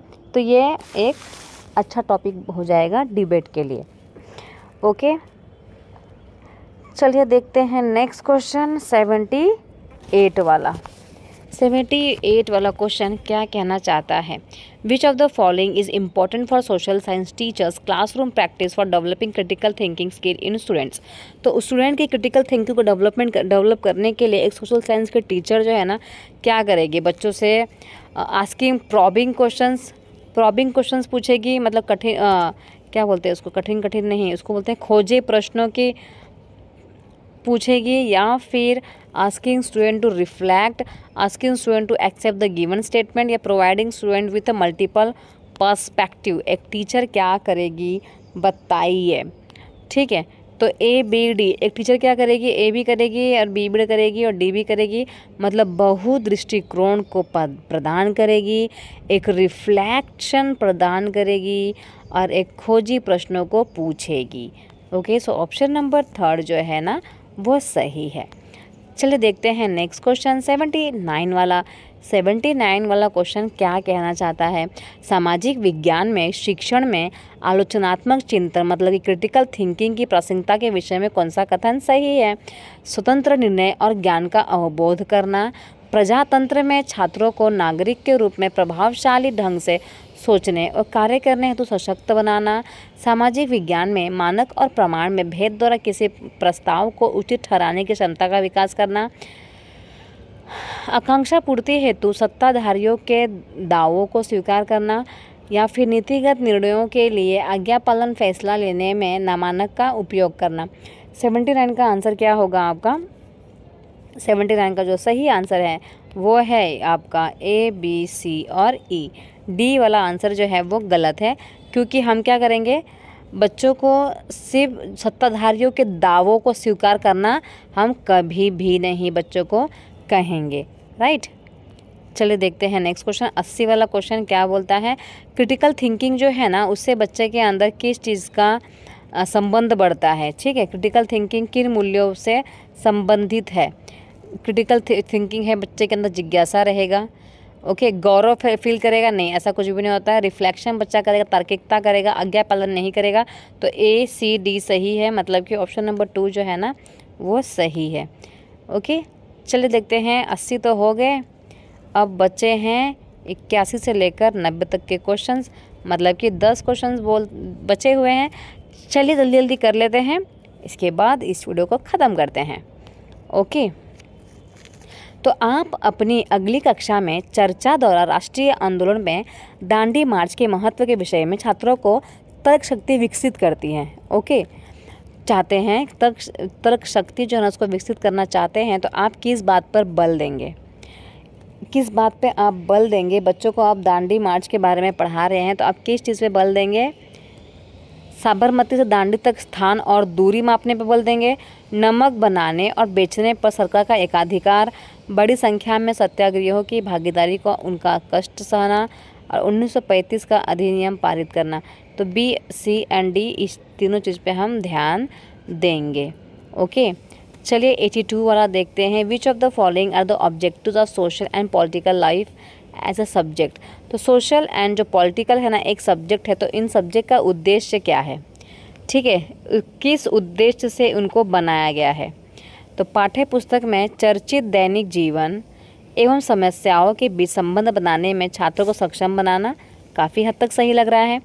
सभी उठाए गए मुद्दों की लैंगिक प्रकृति की पहचान करने में छात्रों की सहायता करना, या फिर राजनीतिक, सामाजिक एवं आर्थिक मुद्दे को आलोचनात्मक तरीके से विश्लेषित व्याख्यात करने की कौशल का विकास करना, यह भी काफ़ी हद तक सही है। छात्रों में आदर्श नागरिक एवं नागरिकता के संवेदन को आत्मसात करवाना। ठीक है, तो 82 का सही आंसर क्या होगा। A, B and C is the correct. ठीक है, ये भी सही है। उठाए गए मुद्दे बच्चों को क्या करना है, हमें छात्रों की सहायता करना है एंड बच्चों को क्रिटिकल थिंकिंग पे जोर देने पे भी मदद करना है, मतलब A, B, C जो है हमारा आंसर सही है।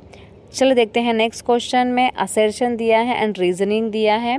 Social science is a non utilitarian subject, मतलब यूटिलिटी वाला सब्जेक्ट नहीं है, या social science do not lend themselves to scientific inquiry like the natural science.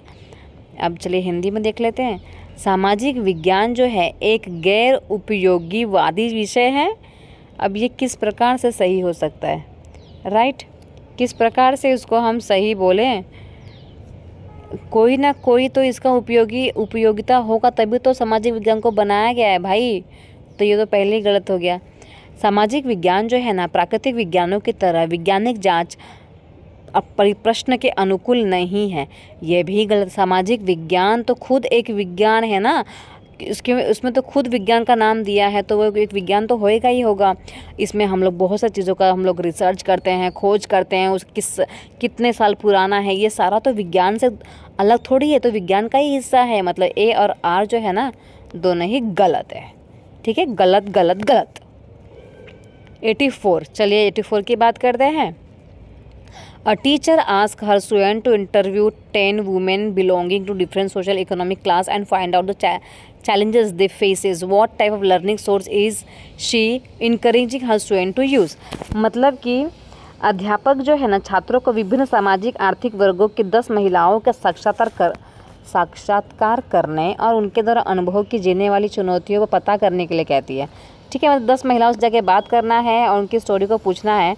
तो टीचर जो है ना वो किस प्रकार के अधिगम स्रोतों के प्रयोग के लिए प्रोत्साहित कर रही है बच्चों को। द्वितीयक स्रोत, ग्राफिक स्रोत, पुस्तकीय स्रोत या तो फिर प्राथमिक स्रोत। 84 का आंसर क्या आएगा बताइए। तो ये जो है ना, ये प्राथमिक स्रोत की तरफ लेके जा रहा है, मतलब प्राइमरी सोर्स है ना। हमें ये बात पता होनी चाहिए कि 10 महिलाएं हैं, 10 महिलाओं के लैंग्वेज अलग होगा, उनका सोचने की क्षमता अलग होगी, सब कुछ अलग ही होगा, ठीक है। अब यहाँ पे देखिए वापस से ABC वाला दिया हुआ है, कौन सा कथन सही है वही हमें बताना है। अधिगम के उद्देश्यों को पाठ्यक्रम के अनुरूप होना चाहिए जिसके लिए परियोजना कार्य हुआ है। जो विषय पाठ्यक्रम में पढ़े हुए हैं उनको परियोजना कार्य से जोड़ना सुनिश्चित करें कि परियोजना कार्य विद्यालय के बाहर स्थित हो। तो ये आपको बताना है कौन सा कथन सही है और कौन सा कथन गलत है 85 के बारे में। ओके, तो देखिए इसमें जो आंसर है ना, A और B जो है ना वो सही है। चलिए देखते हैं नेक्स्ट क्वेश्चन 86 वाला। 86 वाला जो क्वेश्चन है, which of the following questions mainly tries to assess the procedural knowledge of students. Describe 3 way of controlling air pollution in your area. What attracted European trading companies to India? How did the British commercialize Indian agriculture? या फिर describe the main features of the permanent settlement? या फिर what were the circumstances which lead to the eventual collapse of indigo production in Bengal? Hindi में एक बार question को पढ़ लेंगे आप। ओके, 86 का सही आंसर जो है वो आपका हो जाएगा ऑप्शन नंबर ए और सी जो है ना सही है। मतलब कि वायु प्रदूषण को नियंत्रण करने के लिए 3 तरीकों का वर्णन कीजिए। ओके, इसके बाद अंग्रेजों ने भारतीय कृषि का व्यापारीकरण किस प्रकार से किया। ये जो है कार्यविधि जो है ना आकलन का प्रयास करते हैं, ये कार्यविधि करवाई गई थी। ओके, चलिए देखते हैं 87 के बारे में।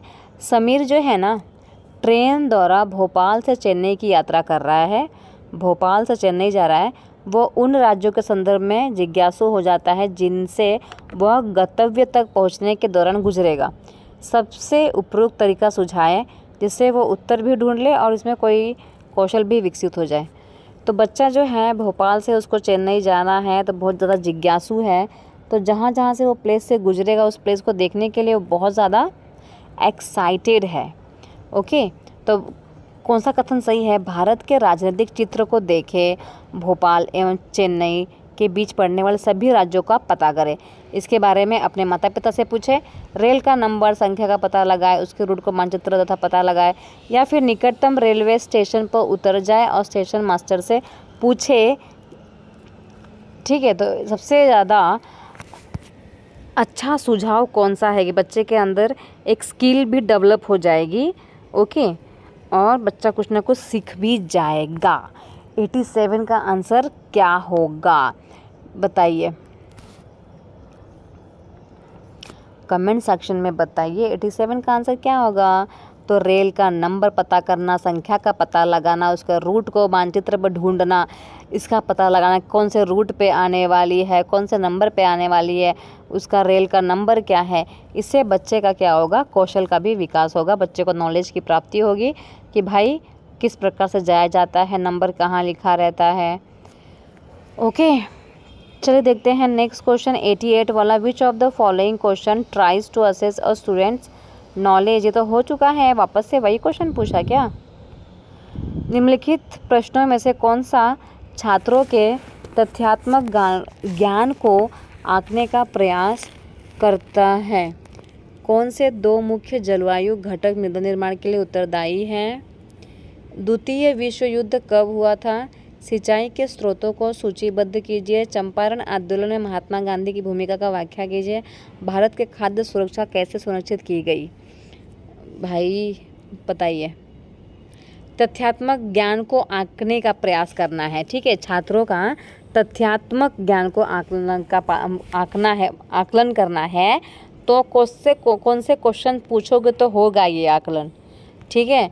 तो ऑप्शन नंबर A, B और C तीनों आंसर सही है, ठीक है। देखो इसमें क्या बोलेंगे कि हाँ, आप बच्चों को बोलोगे कि कौन से 2 मुख्य जलवायु घटक मृदा निर्माण के लिए उत्तरदायित्व है, फिर द्वितीय विश्व युद्ध कब हुआ था। बच्चा क्या करेगा, सिंचाई के स्रोतों को सूचीबद्ध कीजिए, तो बच्चा इसमें अपना दिमाग लगाएगा, ठीक है। व्याख्या कीजिए में, या फिर सुरक्षा कैसे सुनिश्चित की गई, इसमें बच्चा मतलब तथ्यों का निर्माण नहीं हो पा रहा है इसमें, राइट। तो ABC जो है सही है। चलो देखते हैं नेक्स्ट वाला 89 का आंसर क्या है। आपको अपने छात्रों के समूह को संसद पटल पर रखे एक नए कानून के प्रति अवगत करने के लिए एक प्रोजेक्ट कार्य देना है, ठीक है। मेरा नया कानून जो है वो लॉन्च हुआ है, तो इसलिए आप क्या कर रहे हो, बच्चे को एक प्रोजेक्ट कार्य दे रहे हैं। तो उनकी समझ का मूल्यांकन मापन के लिए आप निम्न से क्या देंगे बच्चे को। तो मुद्दे पर समाचार पत्रों पर लेख लिखना, या फिर सामाजिक समूहों का नज़रिया मालूम करना और रिपोर्ट तैयार करना, या फिर कानून निर्माताओं से मिलना और लेख निबंध लिखना, या फिर सामाजिक स्थानों पर लगाने के लिए पोस्टर तैयार करना। क्या करोगे, एक नया कानून लॉन्च हुआ है तो किस प्रकार से बच्चों को समझाने के लिए क्या करोगे, किस प्रकार का प्रोजेक्ट कार्य आप देना पसंद करोगे।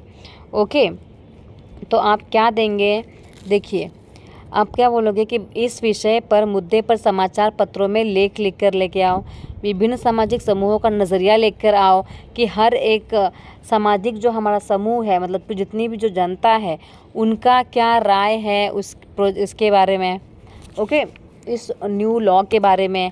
सबसे बढ़िया तो यही है, ठीक है। बट हमको यहाँ पे बहुत सारे ऑप्शंस दिए हैं तो हमको बहुत सारा देखना पड़ेगा। और फिर इसका कानून निर्माता जो है उनसे मिलना है हमें, और उनके बारे में लेख निबंध लिखना है। तो ABC तीनों ही सही लग रहा है, मतलब कि ABC A B and D। सार्वजनिक स्थानों पर लगाने के लिए पोस्टर तैयार करना, A B D सही है। तो मुझे तो C भी काफ़ी हद तक सही लगा, बट इसमें क्या लिखा है, लेख और निबंध को लिखना। तो लिखने विखने से बच्चे इतना इंटरेस्ट नहीं लेते हैं। तो आप कौन से प्रोजेक्ट देंगे बच्चे को, A देंगे एंड B देंगे एंड D देंगे। ओके, चलिए देखते हैं 90 क्वेश्चन, और ये इस वीडियो का आखिरी क्वेश्चन है। इसके बाद ये ख़त्म हो जाएगा, और अब ये नेक्स्ट जो हम लोग वीडियो बनाएंगे PYQ जो सॉल्व करेंगे, इसमें क्वेश्चंस रहेंगे जनवरी के।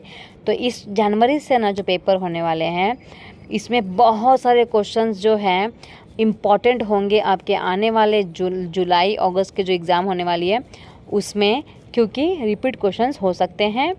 Okay, which of the following assessment frameworks provide self assessment and self learning opportunity amongst children, मतलब कि निम्नलिखित में से आकलन की कौन सी रूपरेखा बच्चों में आत्म आकलन तथा आत्म अधिगम के अवसर प्रदान करती है।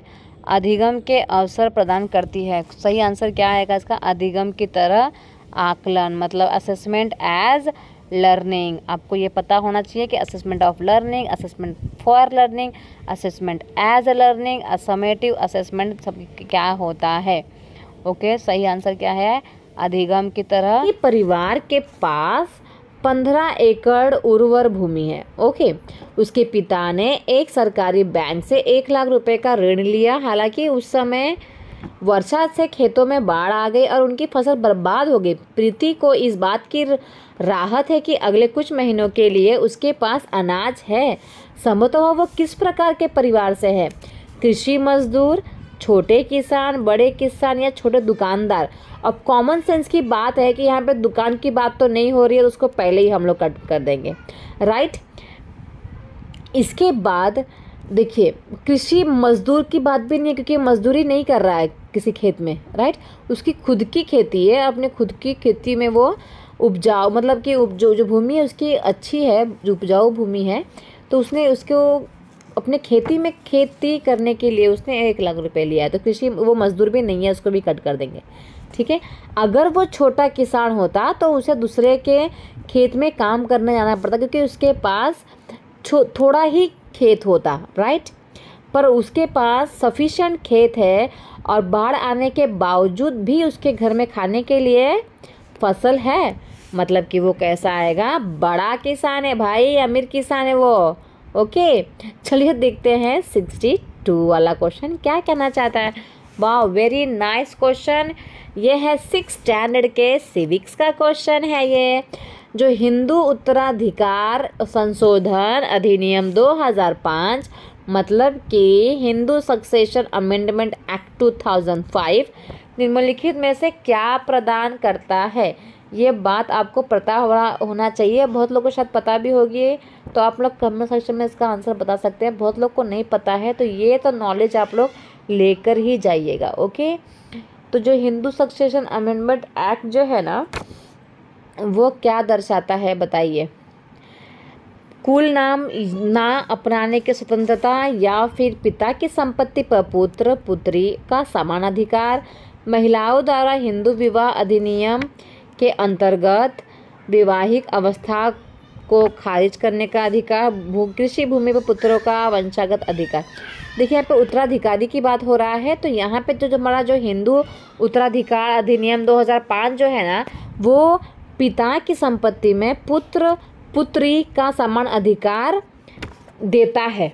ओके, और अगर पिता नहीं है तब उनकी वाइफ का भी हक उसमें बनता है, मतलब तीनों का हक बनेगा। ओके, तो ये काफ़ी अच्छा एक लॉ बनाया गया है गर्ल्स को इंडिपेंडेंट बनाने के लिए, एक सशक्त बनाने के लिए, क्योंकि बट उसको लागू होने में काफ़ी समय लगेगा, राइट। अपने पेरेंट्स से पूछिएगा कि क्या पुत्री को आप दोगे क्या कुछ ना कुछ प्रॉपर्टी में से थोड़ा बहुत हिस्सा मिलेगा या नहीं मिलेगा, ज़रूर पूछ के कमेंट बताइएगा। ओके, चलिए देखते हैं नेक्स्ट क्वेश्चन 63 वाला। निम्नलिखित में से कौन सा बुनकर सहकारी संस्थाओं के संदर्भ में सही है? Which of the following is true about the weavers cooperative? Weavers के बारे में कौन सा सही है? व्यापारियों के ऊपर निर्भरता को कम करने और बुनकरों की आय बढ़ाने में सहायता करती है ये संस्था, या अप्रत्यक्ष रूप से बड़ी कंपनियों को सहायता करती है, या फिर बुनकर जो है ना, जो व्यूअर्स होते हैं सदस्य दादन व्यवस्था में काम करते हैं, या फिर सहकारी संस्थाएं विपणन में संलिप्त रहती है? तो इसका सही आंसर क्या होगा? 63 का जो सही आंसर है वो आपका आएगा ए and D, option number 4। A and D जो है ना, मतलब कि ये कैसा बनाता है? व्यापारियों के ऊपर निर्भरता को कम करता है और बुनकर की आय को बढ़ाने में सहायता करता है। सहकारी जो संस्थाएं होती है ना, वो विपणन में संलिप्त रहती हैं, मतलब कि cooperatives are involve in marketing में वो ज़्यादा इन्वॉल्व रहते हैं। ठीक है, चलिए देखते हैं नेक्स्ट क्वेश्चन 64 वाला क्या कहना चाहता है। भारत जो कि एक लोकतांत्रिक देश है में सार्वभौमिक वयस्क मताधिकार का अर्थ का मतलब क्या होता है? Means in India a democratic country universal adult franchise का मतलब क्या होता है? Every person is equal before law providing free education to integrate children with disability, बिल्कुल भी नहीं। Women about 18 years of age has the right to vote. Every individual about 18 years of age has the right to vote irrespective of their social, economic and background. मतलब आप किसी भी background के हो, आप किसी भी समाज के हो, आप किसी भी कास्ट के हो, हमारे इंडिया में अगर आप हो, आपकी एज 18 साल है, तो जो यूनिवर्सल एडल्ट फ्रेंचाइजी है वो आपको हक देता है कि आप वोट दे सकते हो। तो ऑप्शन नंबर 4 जो है वो पूर्ण रूप से सही है, और ये question very very very very very very important है। ओके, चलिए देखते हैं नेक्स्ट क्वेश्चन 64 वाला तो हो चुका, 65 वाला देख लेते हैं। ओके, 65 वाला क्वेश्चन जो है ये हमसे क्या कहना चाहता है? क्या कहना चाहते हो? उच्च शिक्षा हेतु लड़कों एवं लड़कियों को विभिन्न विषयों को चुनने के लिए इसीलिए सामाजिकृत नहीं किया जाता क्योंकि उनमें उस विषय के लिए अभिवृत्ति पाई जाती है, बल्कि उन्हें अपने लिंगानुसार विषयों को आत्मसात करने व चुनने के लिए तैयार किया जाता है। इसे निम्नलिखित रूप से देखा जा सकता है, मतलब कि boys and girls are socialized to choose certain subject for their higher education, not because she and he has an aptitude for it, but because they are internalized and meant to select specific disciplines as per their gender। तो ये किस चीज़ को दर्शा रहा है? मतलब कि आपको, आप लड़का हो चाहे लड़की हो, तो आपको ना जब आप हायर क्लास में चले जाते हो, उच्च शिक्षा में चले जाते हो, तो आपको विषय जो है ना वो चुनने का अधिकार जो है ना नहीं दिया जाता है, मतलब एक सिलेक्टिव सब्जेक्ट दे दिया जाता है कि आपको ये, आप लड़का हो तो आपको ये पढ़ना पड़ेगा, आप लड़की हो तो आपको ये पढ़ना पड़ेगा। तो वो चीज़ किस चीज़ को दर्शाता है? 65 का आंसर क्या होगा? भेदभाव, उल्लंघन, रूढ़िबद्ध धारणा या फिर यौन शोषण। तो ये जो है किस चीज़ को दर्शाता है? इसका जो आंसर है वो हो जाएगा स्टीरियोटाइप सोच को, मतलब जो रूढ़िबद्धता सोच है ना उसको दर्शाता है, कि जो पुरानी सोच है उसको दर्शाता है। ओके, तो ये जो है सही है।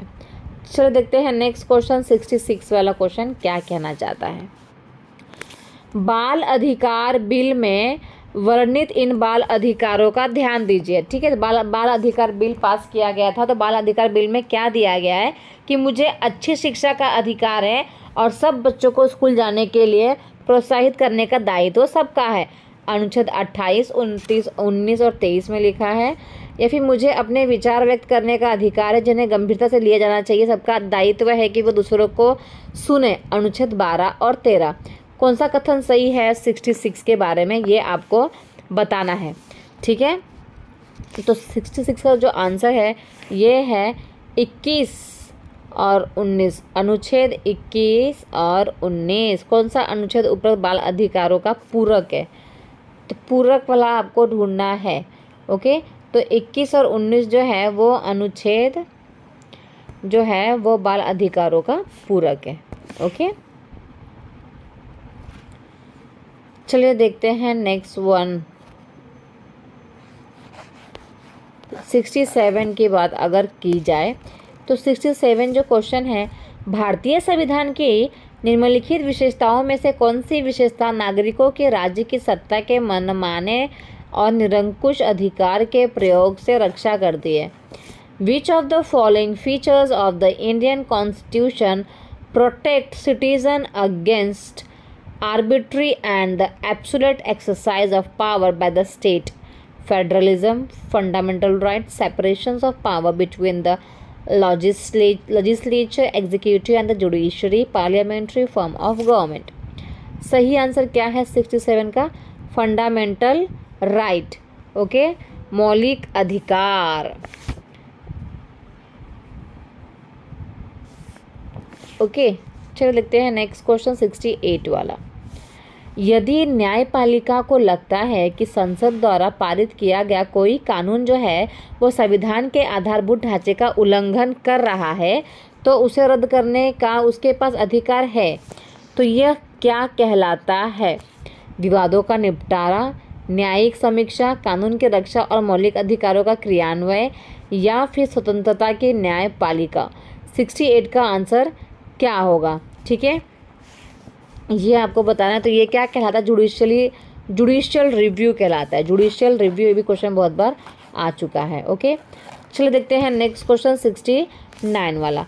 निम्नलिखित में से कौन सा विकलांग व्यक्तियों के लिए बनाए गए विकलांगता अधिनियम 2016 के संदर्भ में नहीं है वो आपको बताना है। जब भी एग्जाम में नहीं दिया जाता है प्रश्न में तो ध्यान से पढ़ा कीजिए इसको। ठीक है, तो सरकार जो है ना विशेष स्कूलों में विकलांग बच्चों की शिक्षा को प्रोत्साहित करती है। भाई सही है। समाज में 69 को, ओके 69 का सही आंसर हमें बताना है ना। समाज में पूर्ण भागीदारी के लिए विकलांग व्यक्तियों को भी समान अधिकार प्राप्त है। सही है। केंद्र सरकार को विकलांग व्यक्तियों हेतु उच्च शिक्षा संस्थानों में 10% आरक्षण देना चाहिए। ओके, और केवल केंद्र सरकार के ऑफिस तथा संस्थानों को पहुंच योग्य बनाना तथा इसमें ढलान बनाए जाने चाहिए। ये भी काफ़ी हद तक सही है, ढलान बनाने चाहिए ऐसा लिखा गया है। ओके, 10% बच्चों को आरक्षण भी देना चाहिए, ये भी लिखा गया है। ओके, और समान अधिकार मिले, ये भी लिखा गया है। तो ये तीनों सही है। गलत कौन सा हो जाएगा कि सरकार जो है ना विशेष विद्यालयों स्कूलों में विकलांग बच्चों की शिक्षा को प्रोत्साहित करती है।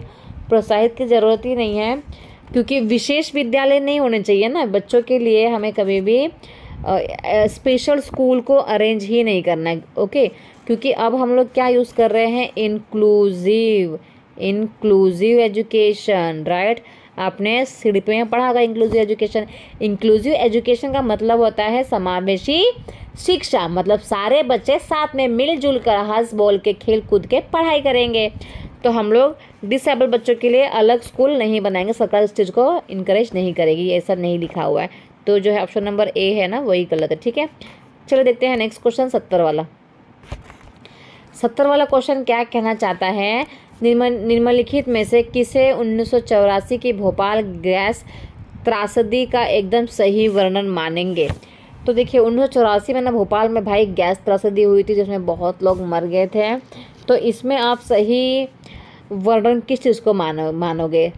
संपीड़ित प्राकृतिक गैस जो सीएनजी है ना प्लांट में विस्फोट हो गया था, या रसोई गैस मतलब एलपीजी का वो गोदाम था उसमें विस्फोट हुआ, या फिर क्षेत्रीय स्तर पर बीमारी फैला रहे चूहों को मारने के लिए एक जहरीला गैस का उत्पादन वो कंपनी करती थी इसमें आग लग गया था, या फिर कीटनाशक का उत्पादन करने वाले एक प्लांट से जहरीली गैस का रिसाव हुआ। तो सही जो है ना इसका ऑप्शन फोर्थ वाला जो है ना वो सही है कि वो किसकी दुकान मतलब जो कंपनी थी जो प्लांट था वो किस चीज़ का था, कीटनाशक दवाइयों का वो उत्पादन करती थी, ठीक है। तो इसमें से ही उसमें आग लग गई जिसके वजह से जहरीली गैस जो है ना वो निकलने लगी थी, ठीक है। तो कौन पॉइजन वाली जो गैस है वो लीकेज होने लगी थी क्योंकि वो पेस्टिसाइड्स प्रोडक्शन प्लांट था, ठीक है, कीटनाशक दवाइयों का प्लांट था। ऑप्शन नंबर 4 जो है सही है। चलिए देखते हैं 71 वाला क्वेश्चन क्या कहना चाहता है। What portion of history is to be studied at the particular level depend upon scope of history, nature of history, aims and objective of history, values of teaching history। तो भाई जो आप हिस्ट्री पढ़ रहे हो ना, इतिहास के किस भाग को एक विशेष स्तर पर पढ़ाना है, यह निर्भर करता है किस चीज़ को निर्भर करता है, इतिहास के लक्ष्य को और उद्देश्य को। कॉमन सेंस की बात है ना, हर एक चीज़ को पढ़ने के पीछे एक लक्ष्य होता है, एक उद्देश्य होता है, राइट। चलिए देखते हैं 72 वाला क्वेश्चन। उससे पहले चैनल को सब्सक्राइब कर लें और लाइक कमेंट शेयर ज़रूर करें। अगर आपको वीडियो अच्छी लग रही है अपने फ्रेंड्स को भी शेयर करें, अपने ग्रुप में शेयर करें, ओके। चलिए जो न्यू एजुकेशन पॉलिसी के बारे में नहीं है, ये राष्ट्रीय पाठ्यचर्या रूपरेखा के बारे में है 2005 के बारे में। मतलब जो एनसीएफ है हमारा 2005 के अनुसार माध्यमिक स्तर पर सामाजिक विज्ञान पढ़ाने का प्राथमिक उद्देश्य क्या है। ओके, मतलब सामाजिक विज्ञान पढ़ाने का प्राथमिक उद्देश्य क्या है, छात्रों को उनकी रुचियों और भावों को जांचने में सहायता देना ताकि वे विश्वविद्यालय स्तर पर सही व्यवसाय का चयन कर सके, या राष्ट्र के समक्ष सामाजिक आर्थिक चुनौतियों की समझ विकसित कर सके, या पर्यवेक्षण पहचानने और वर्गीकरण के कौशल विकसित करना, या फिर प्राकृतिक एवं सामाजिक वातावरण के परस्पर संबंध पर बल देते हुए वातावरण के समग्र समक्ष विकसित करना। ओके, तो 72 का सही आंसर जो है वो क्या आएगा, बी एंड डी जो है ना वो सही है इसका आंसर, ठीक है। हमें क्या करना है, आर्थिक चुनौतियों की समझ विकसित करना है। इसीलिए जो माध्यमिक स्तर है मतलब 6 से लेकर 8 तक के बच्चों को सामाजिक विज्ञान जो है पढ़ाया जाता है, और प्राकृतिक एवं सामाजिक वातावरण के परस्पर संबंध में बल देते हुए भी पढ़ाया जाता है, ठीक है। चलिए इसका जो आंसर है वो क्या हो जाएगा हमारा, बी एंड डी। अब नेक्स्ट देखते हैं 73 वाला क्वेश्चन क्या कहना चाहता है हमसे। 73 वाला क्वेश्चन कह रहा है, while initiating students into mapping skill you will begin to introducing a map of India, asking students to make a map of classroom, instructing students to trace an outline of a map, या engaging students with direction scale and the symbol। Sorry, मतलब कि छात्रों को मानचित्र की प्रारंभिक शिक्षा देने के लिए आप क्या आरंभ करेंगे, भारत के मानचित्र का परिचय देंगे, या फिर छात्रों को कक्षा का मानचित्र बनाने के लिए कर, या फिर मानचित्र की रूपरेखा को अंकित करने का निर्देश देकर, या फिर छात्रों को दिशाओं और मापदंड और चिन्हों को समझाकर। तो सबसे पहले हम क्या करेंगे, बच्चों को दिशा समझाएंगे, स्केल समझाएंगे, चिन्ह समझाएंगे। तो उस हिसाब से हम लोग प्रारंभिक शिक्षा देने के लिए मैप बच्चों को रेडी करेंगे। ऑप्शन नंबर 4 जो है ना वो सही हो जाएगा। ओके, चलिए देखते हैं नेक्स्ट क्वेश्चन 74 वाला। While teaching the concept of water, आप वाटर पढ़ा रहे हो बच्चों को, तो a teacher tells a story about a girl who use different way to save water at home, her home. So what strategy is the teacher using here. मतलब teacher जो है ना जल के विषय में पढ़ा रही है, तो अध्यापक जो है एक लड़की को मतलब एग्जाम्पल दे रही है कि जो बच्ची है वो पानी को अलग अलग प्रकार से बचाती है। ओके, तो वो कौन सी युक्ति का प्रयोग कर रही है। Narrative approach, observation approach, problem solving approach या फिर डिस्कशन अप्रोच। तो 74 का आंसर क्या आएगा, नैरेटिव अप्रोच, मतलब कि वृत्तांत सुना रही है किसी की, वो स्टोरी को नैरेट कर रही है, राइट। तो नैरेटिव आएगा इसका आंसर 1। चलो देखते हैं नेक्स्ट क्वेश्चन 75 वाला क्वेश्चन क्या कहता है। 75 इनमें से कौन सा वर्णन मूल्य और भाव दर्शाता है कि छात्रों ने विविधता का संप्रत्यय समझ लिया है। ओके, तो 75 का जो क्वेश्चन है इसका आंसर क्या है, 4th वाला। विभिन्न क्षेत्रों, समुदायों, काम धंधों और भाषा वाले लोगों के प्रति आदर और प्रशंसा का भाव रखना ही विविधता का संप्रत्यय समझ लिया है। ओके, चलो देखते हैं नेक्स्ट क्वेश्चन 76 वाला क्या कहना चाहता है। The use of documentaries is useful in teaching of social science, मतलब कि वृत्त चित्रों का प्रदर्शन सामाजिक विज्ञान अध्ययन में उपयोगी है। सोशल साइंस में आपको पता ही है कि जो डॉक्यूमेंट्रीज होता है वो बहुत ज़्यादा यूज़फुल होता है, right. It gives first hand account of an event, it reduces load of curriculum, it portrays social science as a scientific discipline, it serves entertainment purpose. So what is the 76 का answer क्या है, ये घटना का प्रथम दृष्टिया की भांति ब्यौरा देता है। ओके, क्या देता है, ब्यौरा देता है, इसलिए फर्स्ट आंसर जो है वो सही हो जाएगा। ओके, चलिए देखते हैं 77 वाला आंसर क्या कहना चाहता है। अध्यापक जो है ना अवसर और उपयुक्त साधन प्रदान कर विद्यार्थियों को स्वयं प्रयोग, अन्वेषण एवं विश्लेषण के लिए कहकर निम्न में से किस उपागम का प्रयोग कर रही है। पाठ्य पुस्तक आधारित उपागम, सामाजिक रचनात्मकवादी उपागम, अध्यापक केंद्रीय उपागम या फिर व्यवहारवादी उपागम। 77 का आंसर क्या आएगा, सामाजिक रचनात्मकतावादी उपागम। Okay, means social constructivist approach. Constructivist is very positive word, okay, क्योंकि बच्चा क्या करता है, खुद ही कंस्ट्रक्ट करता है। चलिए देखते हैं नेक्स्ट क्वेश्चन 78 वाला। 78 वाला क्वेश्चन जो है, एनसीईआरटी जो है कि सामाजिक विज्ञान की पाठ्य पुस्तकों में बहुत से काल्पनिक और वास्तविक वृत्तांतों का उपयोग किया गया है। तो वृत्तांतों से छात्रों को विचारों और संस्थाओं को समझने और उन पर चिंतन करने का बढ़ावा मिलता है। तो देखिए ए और बी जो है ना दोनों ही से, क्योंकि जो एनसीईआरटी की बुक है ना उसमें बहुत सारे क्या है ना काल्पनिक चित्र दिए गए हैं, ताकि बच्चे जो है ना उनको समझने में आसानी हो और उनका चिंतन करने का बढ़ावा मिलता है। तो ए और बी दोनों सही है। ओके, चलो देखते हैं नेक्स्ट क्वेश्चन जो है 79 वाला। The following questions are generally asked in social science classes, choose the questions which provides a greater scope for developing critical thinking. को डेवलप करने के लिए कौन सा जो स्कोप है ना सबसे ज़्यादा अच्छा है वो आपको बताना है। ओके, सो राजा हरिश्चंद्र फिल्म के निर्माता का क्या नाम है, ये दिखाने से आप बच्चे के अंदर क्रिटिकल थिंकिंग जागरूक हो जाएगी। या फिर बम्बई फिल्म उद्योग कब पहली बार सामने आया था, या फिर बम्बई की फिल्मों की प्रकृति का वर्णन कीजिए, या फिर बम्बई की बहुत सारी फिल्में प्रवासियों के जीवन के बारे में क्यों थी। ओके, इसका आंसर आपको बताना है। तो why were a number of Bombay films about the lives of migrants. ठीक है, मतलब कि 4th वाला आंसर जो है वो सही है। इसमें बच्चे का क्या करेगा, वो क्रिटिकल थिंकिंग का इस्तेमाल करेगा कि क्यों वहाँ के जो मोस्टली जो पिक्चरें बनाई गई वो प्रवासियों के ऊपर बनाई गई। ओके, चलो देखते हैं नेक्स्ट क्वेश्चन 80 वाला। Consider the given question and choose the correct option. Are the existing legal safeguards enough to ensure social quality of women about the expect you to। मतलब दिए गए प्रश्न में विचार करें और सही विकल्प का चुनाव करें। क्या मौजूदा वैधानिक सुरक्षा प्रावधान महिलाओं की सामाजिक बराबरी को सुनिश्चित करने के लिए काफ़ी है? उपरोक्त प्रश्न आपसे अपेक्षा करता है कि महिलाओं के लिए उपलब्ध वैधानिक सुरक्षा प्रावधानों और उनके इतिहास की व्याख्या करें, या सामाजिक बराबरी क्या होती है यह समझाना और उसके उदाहरण देना, या फिर वैधानिक सुरक्षा प्रावधानों को विश्लेषित करना और उनको सही ठहराना। बराबरी प्राप्त करने में इन वैधानिक सुरक्षा प्रावधानों की पहुंच व सीमाओं की जांच करना। तो सही आंसर क्या है? 80 का सही आंसर है चौथा वाला, बराबरी प्राप्त करने में इन वैधानिक सुरक्षा प्रावधानों की पहुंच और सीमाओं की जांच करना। ओके, चलिए देखते हैं 81 वाला क्वेश्चन।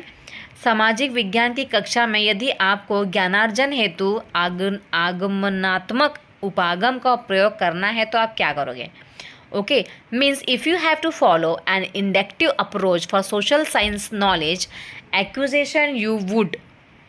विभिन्न उदाहरणों के बीच समानता ढूंढकर एक सामान्य सिद्धांत पर पहुंचेगी, या फिर विभिन्न स्तरों के शिक्षण अधिगम गतिविधियों को एकीकृत कर लेगी, या समस्या को एक सामान्य सिद्धांत के प्रयोग से हल कर लेगी, या बच्चों को उनके स्वयं ज्ञान सर्जित करने की स्वतंत्रता देगी। क्या करेगी? 81 का आंसर क्या आएगा? देखिए, तो 81 का जो आंसर आएगा ये आएगा फर्स्ट वाला, find commonalities between the different examples and arrive at general principles। Okay, पहले क्या करेगी? डिफरेंट एग्जाम्पल्स देख के बच्चे को समझाएगी और उसके बाद एक सामान्य सिद्धांत पर पहुंचेगी। ऑप्शन नंबर 1 जो है वो सही है। चलिए देखते हैं 82 वाला। सोशल साइंस जो है teaching has long been seen as a means of inculcating ideologies for value system, या this focus has proven beneficial for pedagogy of social science। मतलब सामाजिक विज्ञान शिक्षण जो है ना उसको बहुत समय से विचारधारा या मूल्य लागू करने का साधन के रूप में देखा गया है, और जो बी है वो है ये सामाजिक विज्ञान के शिक्षा शास्त्रीय पक्ष के लिए लाभकारी रहा है। तो 82 का आंसर क्या आएगा? 82 का आंसर ये है कि भाई मूल्य लागू करने का साधन तो है, ए सत्य है, बी जो है वो असत्य है। ओके, चलिए देखते हैं 83 वाला। While teaching history a teacher must focus on. Teacher जो है बच्चे को इतिहास पढ़ा रही है तो किस चीज़ में टीचर को फोकस करना चाहिए? ओके, हिस्टोरिकल इन्फॉर्मेलिटी पर, या फिर करेक्ट रिस्पॉन्स पे, या कंटेंट कवरेज पे, या सोर्स एनालिसिस पे। जो अगर हिस्ट्री पढ़ा रहे हो आप, इतिहास पढ़ा रहे हो, तो इतिहास में सोर्सेज बहुत ज़्यादा इंपॉर्टेंट होते हैं, तो source analysis is the correct answer. ठीक है, स्रोत विश्लेषण। चलो देखते हैं नेक्स्ट 84 वाला। We generally use secondary source for the following purpose. Okay, secondary source हम लोग यूज़ करते हैं, मतलब प्रायः हम इनके लिए द्वितीय स्रोत का प्रयोग करते हैं। Make new discoveries, gain background information on the topic, provide credible evidence for arguments, या gather information that you can not assess directly. तो क्या आएगा इसका आंसर? मतलब कि देखिए, नई खोज के लिए आप द्वितीय स्रोत का उपयोग करते हैं, या विषय की पूर्व जानकारी के लिए, या फिर देखिए विषय की पूर्व जानकारी के लिए तो हम लोग यूज़ करते हैं, राइट। तो ये सही हो जाएगा। नई खोज के लिए हमें द्वितीय स्रोत की ज़रूरत नहीं होती। बहस के लिए विश्वसनीय प्रमाण उपलब्ध करवाने होते हैं, वह जानकारी जो प्रत्यक्ष में प्राप्त नहीं हो सकती। तो देखिए A and B and D जो है ना सही आंसर है इसका। ओके, क्योंकि बी एंड डी के लिए हमें द्वितीय स्रोत का प्रयोग करना पड़ेगा। चलिए देखते हैं नेक्स्ट क्वेश्चन 85 वाला क्या कहना चाहता है। Project work is given in social science course mainly to provide opportunity to student to utilize their time judiciously, या फिर ensure that syllabus is completed, या फिर develop students listening and reading skill, या connect learning at school with social realities। Project work अगर आप दे रहे हो ना सोशल साइंस का, मेनली क्यों दिया जाता है? ओके, देने के पीछे का कारण क्या है? तो देने का पीछे का कारण ये है कि connect learning at school with social realities. Okay, विद्यालयी शिक्षा को सामाजिक वास्तविकता से जोड़ना इज़ द करेक्ट आंसर। चलो देखते हैं 86 वाला। Which of the following are features of the formative assessment. मतलब रचनात्मक मूल्यांकन की कौन सी विशेषताएँ हैं? Diagnostic and remedial, offers opportunity to improve work after feedback, assessment of learning, या done at the end of semester। Okay, क्या है 86 का आंसर? तो A and B is the correct निदानात्मक एंड उपचारात्मक और प्रतिपुष्टि के उपरांत सुधार के अवसर। A and B is the correct answer. ये देखते हैं नेक्स्ट क्वेश्चन 87 वाला। निम्नलिखित में से कौन सी व्यवस्था संज्ञानात्मक प्रक्रियाओं के संशोधित ब्लूम वर्गीकरण के अनुसार सही क्रम को दर्शाता है? ओके, ब्लूम के सही वर्गीकरण को आपको बताना है। तो 87 का जो सही आंसर है वो आपका हो जाएगा, पहले सबसे पहले हम लोग क्या करते हैं, रिमेंबर पहले याद करेंगे, फिर उसको अंडरस्टैंड करेंगे, इसके बाद उसको अप्लाई करेंगे, एनालाइज करेंगे, इवैल्यूएट करेंगे एंड क्रिएट करेंगे। 87 का जो आंसर है ये हो जाएगा फर्स्ट वाला। ठीक है, चलिए आते हैं 88 में। विच of the following techniques is best suited for knowing the awareness and perspectives of students on contemporary events? Means एक सामाजिक विज्ञान की कक्षा में समकालीन घटना के विभिन्न परिप्रेक्ष्यों के प्रति छात्रों की सजगता का आकलन करने के लिए किस तकनीक का प्रयोग करना चाहिए? डिबेट के लिए डिबेट करना चाहिए, या ड्रामेटाइजेशन करना चाहिए, स्टोरी राइटिंग, या फिर क्विज? 88 का आंसर क्या आएगा, डिबेट करना चाहिए। ठीक है, कोई भी घटना का अगर आपको बच्चों के साथ आपको अवेयर लेके आना है, बच्चों को बताना है, तो आपको क्या करना चाहिए, डिबेट इज़ द वेरी अच्छा आइडिया। ओके, चल देखते हैं नेक्स्ट क्वेश्चन 89 वाला। Evaluation provides opportunity for teachers to know the following about their lesson. हम लोग जो इवैल्यूएशन करते हैं ना, तो वो टीचर को क्या करने में हेल्प करती है, बच्चों ने क्या पढ़ लिया है, कैसा पढ़ा है, व्हाट देयर इंटरेस्ट और किस में इंटरेस्ट है, किस में इंटरेस्ट नहीं है, क्या पता चलता है। ओके, तो 89 का जो आंसर है वो आ जाएगा A-C-D। Okay, A-C-D। वे कैसे सीखते हैं वो तो नहीं पता चलेगा, राइट, पर इवैल्यूएशन से हमें A-C-D के बारे में पता चल जाएगा। 90 वाला देख लेते हैं एक बार। अध्यापिका जो है ना, आकलन व्यू रचना के प्रयोग द्वारा छात्राओं की अध्ययन प्रक्रिया में कठिनाई के क्षेत्रों को जानना चाहती है। ओके, बच्चा कहाँ कठिन महसूस कर रहा है वो जानना चाहती है, तो वो आकलन के लिए किस विधि का प्रयोग कर रही है? किस विधि का? Diagnostic assessment, summative assessment, formative assessment, placement assessment. तो इसका आंसर जो आएगा वो है आपका 90 का जो आंसर है वो है फॉर्मेटिव असेसमेंट, मतलब कि रचनात्मक आकलन। ओके, तो सही जो इसका आंसर है 90 का वो है आपका A and C। Okay, A and C, diagnostic भी हो जाएगा और रचनात्मक आकलन भी आएगा। ओके।